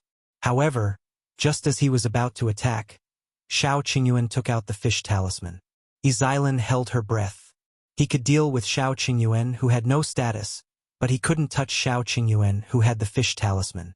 Zhiyan could only let him go. However, the emperor's cousin found out about this and summoned him to the palace to scold him. Zhiyan was unhappy, but he couldn't find trouble with Shao Qingyuan anymore. He even had to apologize to him respectfully. Even now, he still remembered this grievance deeply in his heart. Now that he had finally heard news of Shao Qingyuan, he had to vent his anger. Besides, what did he just hear? Zhiyan looked at the servant again. You said that Shao Qingyuan opened a shop? And the shop even recruits female workers? Yes, yes, your highness. Zhiyan raised his hand to touch his chin and narrowed his eyes. After a while, he said to Tang Qijing, Let's go. Bring me to see where that shop is. Tang Qijing's heart was filled with sorrow. He really did not want to get involved in these things. He couldn't afford to offend the royal prince. The Shao Qingyuan he saw last time didn't seem to be someone to be trifled with either. Otherwise, why would even the royal prince suffer? However, in front of the royal prince, Tang Qijing had no room to refuse. He could only smile and nod. He threw the money to pay the bill and walked out of the restaurant with Zhiyan. If you find any errors, ads pop up, ads redirect, broken links, non-standard content, etc., please let us know report so we can fix it as soon as possible. Chapter 1396. Candidate Tang Qijing quickly brought Zhiyan to Jinlan Street. This place was not far from Jinlan Street, and they arrived not long after. Standing opposite number 86, Tang Qijing pointed at the shop that was being renovated. That's the one. It's quite big. Zhiyan nodded. It's indeed quite big. Is Shao Qingyuan going to open a medical center? As he spoke, he snorted coldly. In the past, he wasn't even a doctor. The cowpox vaccination method made him completely popular. However, why did he recruit female workers? Zhiyan looked at the notice posted at the door. At this moment, there were already a few people looking at it. He pointed to a guard behind him. Go. Take off that piece of paper and let me take a look. Yes. The guard quickly walked over and dispersed the onlookers. He tore off the paper. Carpenter Pang was busy and didn't notice. The guard had already handed the notice to Zhiyan. The latter looked at the words written on it. It's best if he's sweet-looking, eloquent, and literate? Is he recruiting workers or choosing a wife? Tang Qijing hurriedly said, Maybe he's doing that dirty thing in the name of recruiting workers. Zhiyan thought so too. Although Shao Qingyuan looked as cold as ice and didn't get close to women, most people with dirty thoughts were hypocrites. Shao Qingyuan might be one of them. In any case, Zhiyan was not stingy with his malicious guesses about Shao Qingyuan. Looking at the notice in his hand, Zhiyan narrowed his eyes slightly. He suddenly had an idea and instructed the guards behind him. Then he left without looking back. Tang Qijing did not hear him clearly. Seeing that the royal prince had left, he quickly followed. The guard pasted the notice back to its original position and walked in another direction. Yundong did not know that she would attract such a person after putting up the notice. After she left the shop, she went straight to the Qin residence. This time, it was much easier to meet the Gu family. Since she was cooperating with the Gu family to open a shop, Yundong went straight to the point. After Madame Gu knew why she was here, she immediately called Nanny Lu over. Nanny Lu was bestowed by the emperor. Granny Lu was shocked to learn that Yundong and Madame Gu were going to open a shop that specialized in serving rich madams and young ladies. They also wanted to hire a capable female shopkeeper. They could even open such a shop. However, she came from the palace and was knowledgeable. She quickly thought of the key point. There were not many things in the palace, but women gathered together. It seemed to be easier to earn women's money. Nanny Lu quickly began to think about the candidates. Not long after, she thought of something. If that's the case, I really have a suitable candidate. Who? Nanny Xia, who used to serve Imperial Concubine Gao. Madame Gu was puzzled. Concubine Gao? Madame Gu vaguely felt that this name sounded familiar. Imperial Concubine Gao was one of the few concubines in the former imperial palace who lived long. The late emperor was muddle-headed, so there were naturally countless concubines in the harem. As long as they were beautiful, many of them were included in his harem. However, although the late emperor liked beauties, these people were not given a high position at the beginning. Even if he occasionally wanted to confer the concubine title on a whim, not long after, he would pull her down because he was tired of this concubine. This happened repeatedly, and there were not many concubines who remained in high positions. Concubine Gao was different.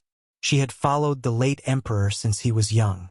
If you find any errors, ads pop up, ads redirect, broken links, non-standard content, etc., please let us know report so we can fix it as soon as possible. Chapter 1397. Gu Yundong's Persuasion. Concubine Gao had risen step by step from the bottom. After rising to the position of consort virtue, she had been in that position and had not come down. The late emperor was capricious, and most of the other concubines were promoted and demoted. In the palace, other than the empress, only consort sat there steadily. The late emperor had never touched her. If one did not have any tricks up their sleeves, who could do it? Nanny Xia was the capable nanny by Concubine Gao's side. After the late emperor's death, Concubine Gao's days were instantly quiet. She lived in a corner and was relaxed. Occasionally, she would chat with the Empress Dowager and reminisce about the past. However, she did not know if it was because her nerves had been too tense for the past few years. But when the late emperor passed away, she instantly relaxed. Instead, her body began to adapt. Over the past 2 years, she gradually fell ill.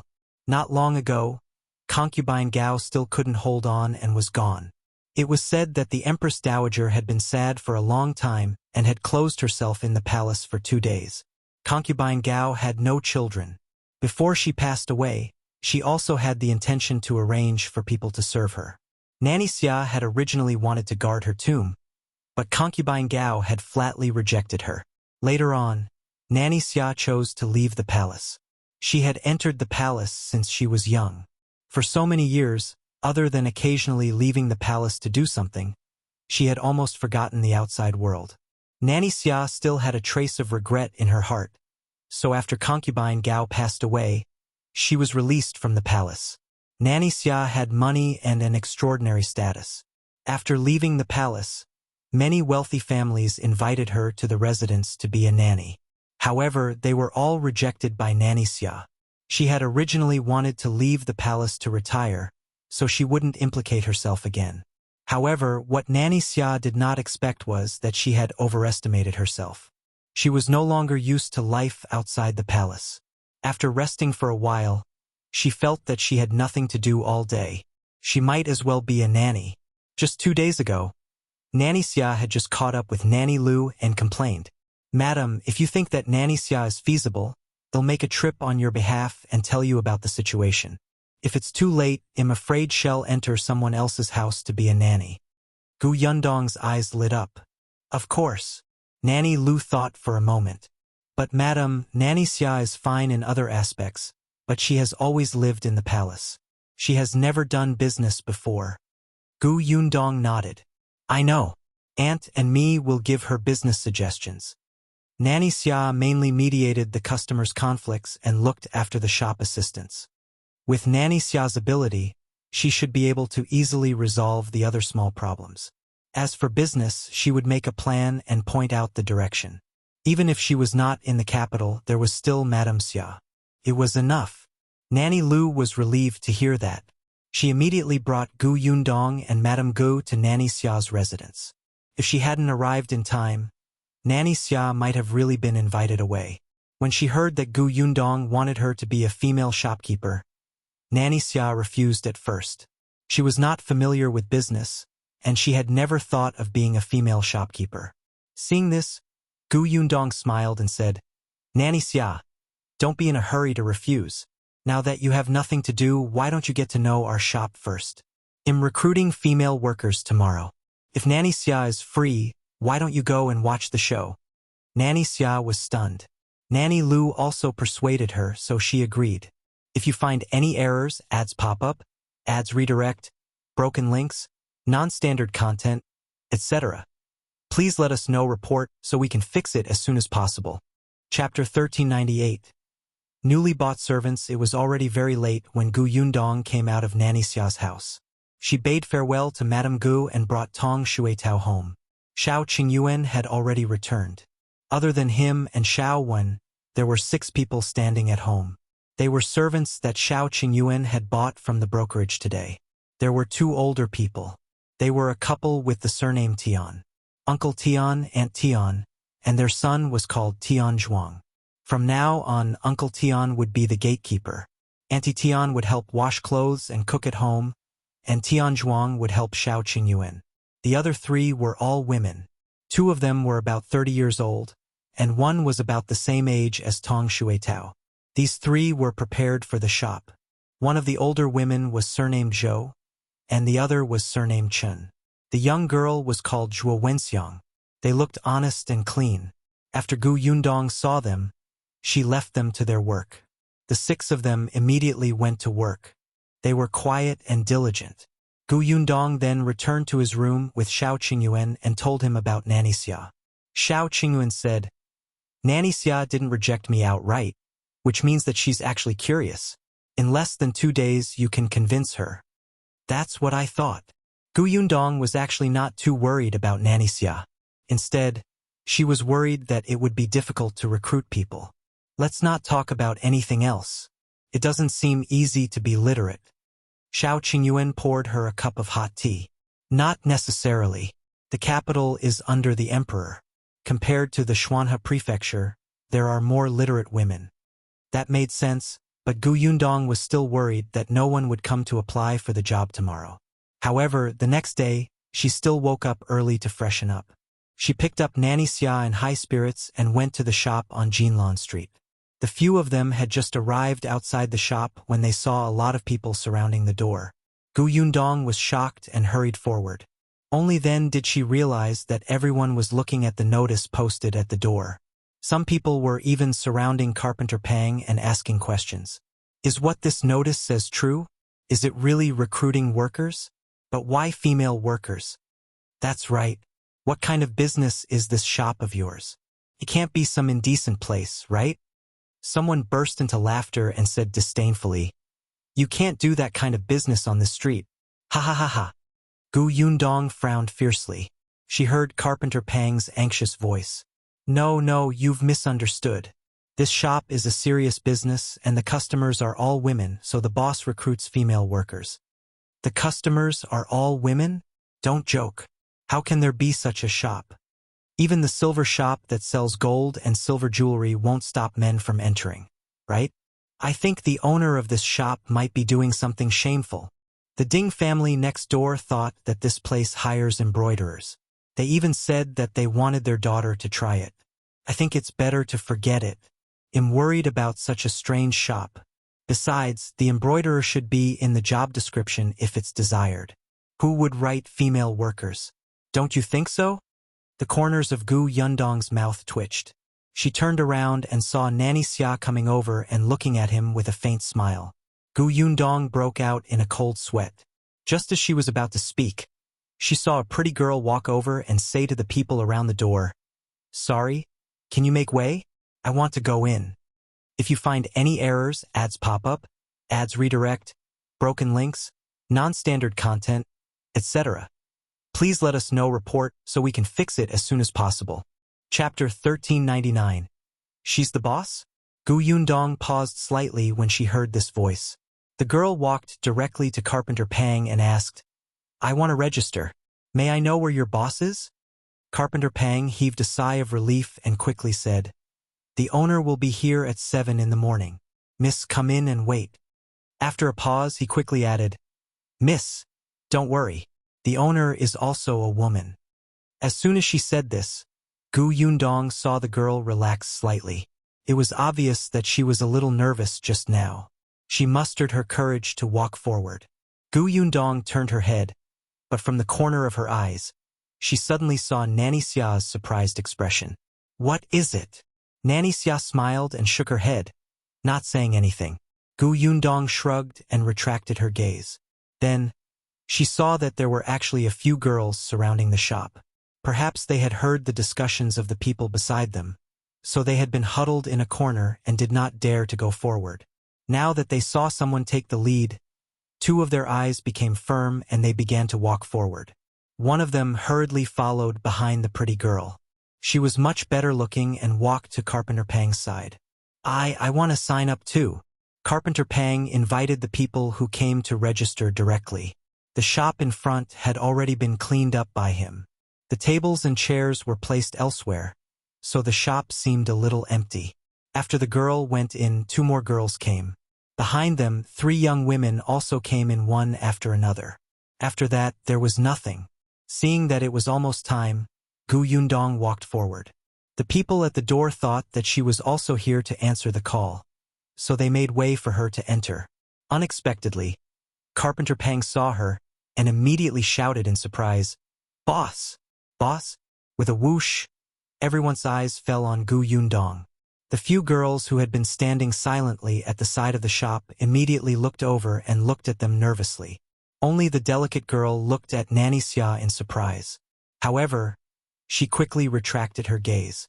But Gu Yundong keenly sensed that she seemed to be relieved.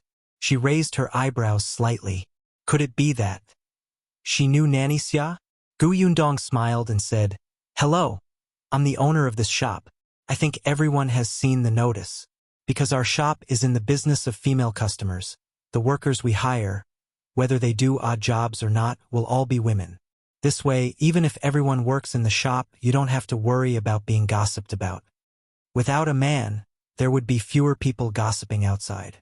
Someone at the door asked curiously, "What kind of business is that?"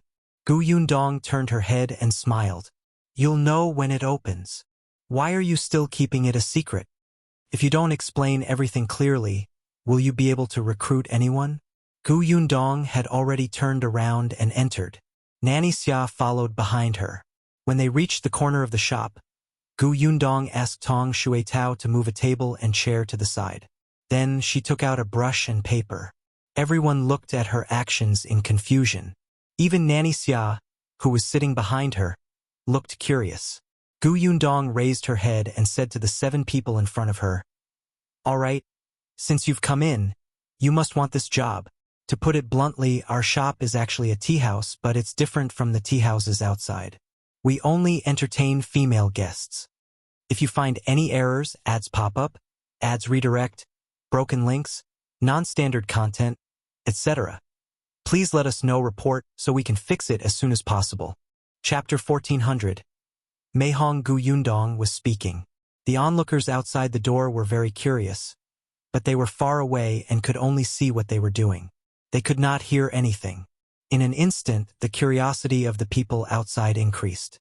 Some people even wanted to squeeze in, but after taking 2 steps, they were blocked at the door by Carpenter Pang and his 2 disciples. Gu Yundong pretended not to hear the commotion outside. She briefly explained the situation of the shop and then picked up her pen. "Now you can introduce yourselves briefly. Tell me why you came to the shop and what you're best at."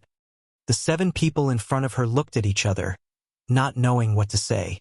In the end, the delicate girl who was the first to enter stepped forward and said with a slightly calm expression, "Boss, I'll go first." "Okay." This girl's voice was quite pleasant and her words were smooth. "My name is Mei Hong. I'm 26 years old this year and live at the entrance of South Bridge Alley. My family is poor and I have young siblings to take care of, so I came out to find work. I can endure hardships. I can serve tea and water very steadily. I know how to make tea and know a little about tea. There's no problem with being a shop assistant." Gu Yundong raised her eyebrows. Her family was poor, but she knew how to drink tea. When she mentioned serving tea, could it be that she used to be a servant of some family? Gu Yundong nodded and placed the piece of paper with her situation on the side. Then she said, "Next." With the first one taking the lead, it was much easier for the second one to come up. My name is Wei Shouxiang. I'm 15 years old this year and live on Dafeng Street. I am also poor and really need this job. Boss, please accept me. I'll be very obedient and diligent. I can take any hardship. Yundong quickly raised her hand to interrupt her. What are you good at? Compared to Mei Hong, this girl seemed a little flustered. Wei Shouxiang was stunned. She lowered her voice and said softly, I know how to wash clothes and cook. I also know how to serve tea and water. I also know how to embroider and wipe the table. Yes, I wipe the table especially clean. Yundong nodded. I understand. Stand over there first. Next. When Wei Shouxiang heard her say this, she immediately felt a little dejected. She thought about what she had just said and then Mei Hong's words. She suddenly felt that there was no hope for her and regretted her performance just now. The next person to come out was the pretty girl. This girl was the second to enter the shop with Mei Hong. As soon as she stepped forward, a smile appeared on her face, instantly making people feel that this girl was very likable. With that smile, everybody felt the surrounding atmosphere lighten, and she was in a good mood. The girl took a deep breath and said, My name is Zhang Yingyue. I'm 14 years old this year and my family is in Jifang Alley. My father has passed away, and my mother and I are the only ones in the family who rely on each other. All along, my mother has only taken on washing clothes outside. The weather has been cold these days, and my mother has frostbite on her hands. She fell ill and needs money to buy medicine. I saw that this place is recruiting female workers, so I came over to try. Yundong nodded as she listened. Zhang Yingyue continued, I know how to embroider. I also know how to take care of people. I also know how to wash clothes, cook, and tidy up the house. I've always been the one tidying up my house. Yundong knew what she was doing. Okay, next. The next one was a woman, about 27 or 28 years old. Although she was also nervous, she was much calmer once she spoke. If you find any errors, ads pop up, ads redirect, broken links, non-standard content, etc., please let us know report so we can fix it as soon as possible. Chapter 1401. Interview Method. I am Mrs. G, 27 years old this year. Yundong interrupted her. Just tell me your name. If they worked in a shop, she had to know their name. Otherwise, they would be called Mrs. Tang or Mrs. Zhang. Yundong felt a headache when she heard that. The woman quickly nodded. My name is Tang Lihua. I'm 27 years old this year and my family is also on Dafeng Street. My husband used to work to earn some money to live, but he fell some time ago and our family lost our income. I wanted to find some work. I know how to cook and clean the house. Yundong nodded. All right, I understand. Next. The people behind might have already prepared a script in their hearts. Now, their speech was much smoother. Yundong memorized everything and waited for everyone to register. Unexpectedly, Carpenter Pang brought 5 more girls. They must have seen it outside just now and mustered their courage to give it a try. Yundong also asked them to introduce themselves. Interestingly, one of them was a girl with the surname Ding. She seemed to be the neighbor people mentioned at the door who had come to apply for an embroidery job. Yundong looked at the list of 12 names in her hand. She thought for a moment and handed it to Nanny Xia behind her. Nanny, take a look. Nanny Xia took it. Your recruitment technique is quite novel. With that, she lowered her head and looked at it seriously. When Yundong saw this, the corners of her mouth curled up slightly. She felt that she had succeeded halfway. She turned around again and faced the girl opposite her. Which of you can read? Her notice said that it was best to be literate, but she did not expect everyone to be so. As expected, more than half of the people shook their heads. There was only Mei Hong, Zhang Yingyue, Miss Ding, and Miss Li. Forget it. It was already very rare for a girl to know a few words in this day and age. She should be content. Yundong knew what was going on. She stood up and said, Now, I want to see how you guys do your jobs. As she spoke, she said to them, Follow me. The 12 of them looked at each other. Miss Mei Hong was the first to follow. Zhang Yingyue was second. Seeing this, the others followed her to the backyard. Yundong brought them to the kitchen. The kitchen was already prepared. Although it was not completely tidied up or fully equipped, it was enough for the interview. 3 out of 12 people entered the house. Yundong asked them to boil water. Then, she made tea and placed it on the table outside. It was a very simple thing. For these people in front of them, they might be used to it. This time, Yundong specified which 3 people would go in first. Soon, the first batch of tea was boiled and brought out. Perhaps because they were too nervous, one of them suddenly tripped halfway through serving tea and knocked the cup over on the tray. Fortunately, she was quick-witted and managed to stabilize the tray in time. However, the hot tea still splashed out and burned the back of the girl's hand. Tong Shuitao immediately brought her to cold water. Yundong gave her the ointment. The girl was about to cry. She felt that she had messed up. But Yundong did not say anything and let the people behind continue. After everyone had tried it, Yundong let everyone come to the shop in front again. Everyone looked at her, feeling very uneasy. Yundong smiled and said, "All right, today's interview is over. I already know what to do. Everyone go back first. If you find any errors, ads pop up, ads redirect, broken links, non-standard content, etc. Please let us know report so we can fix it as soon as possible." Chapter 1402. I think highly of these two. As soon as Yundong finished speaking, someone immediately asked, "Boss Gu, which of us passed?" "Those who pass, they'll post your names in the shop tomorrow." When everyone heard this, they were a little disappointed. In that case, were they still going to worry and be nervous for the entire day? Some people felt that their performance was very poor and were already in despair. Actually, this was also good. They did not have to watch the people around get hired. They could just come over tomorrow to ask. The 12 of them walked out one by one. There were still people waiting at the door. Seeing them come out, they immediately surrounded them. Yundong looked up at the door. The others shook their heads and left. Only a lady and a woman were talking to everyone. Yundong smiled. She took the list and crossed out their names. When the commotion outside stopped, Yundong looked at Nanny Xia. "Nanny, what do you think?" Nanny Xia gave her a sidelong glance. "It's your shop that's hiring. Why are you asking me?"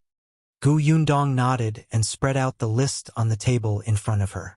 Then, she tapped on one of the names and said, "I think highly of this Mei Hong. She's steady and capable. Just as she said, she's very skilled and stable in serving tea. No matter who she's facing, she can quickly adjust her emotions. Her words are simple and straightforward. She doesn't drag her feet. She has a strong understanding and quick thinking." Nanny Xia had said not to hire her, but since Yundong had spoken, she would still answer. "It's indeed not bad." Yundong looked at her with a smile.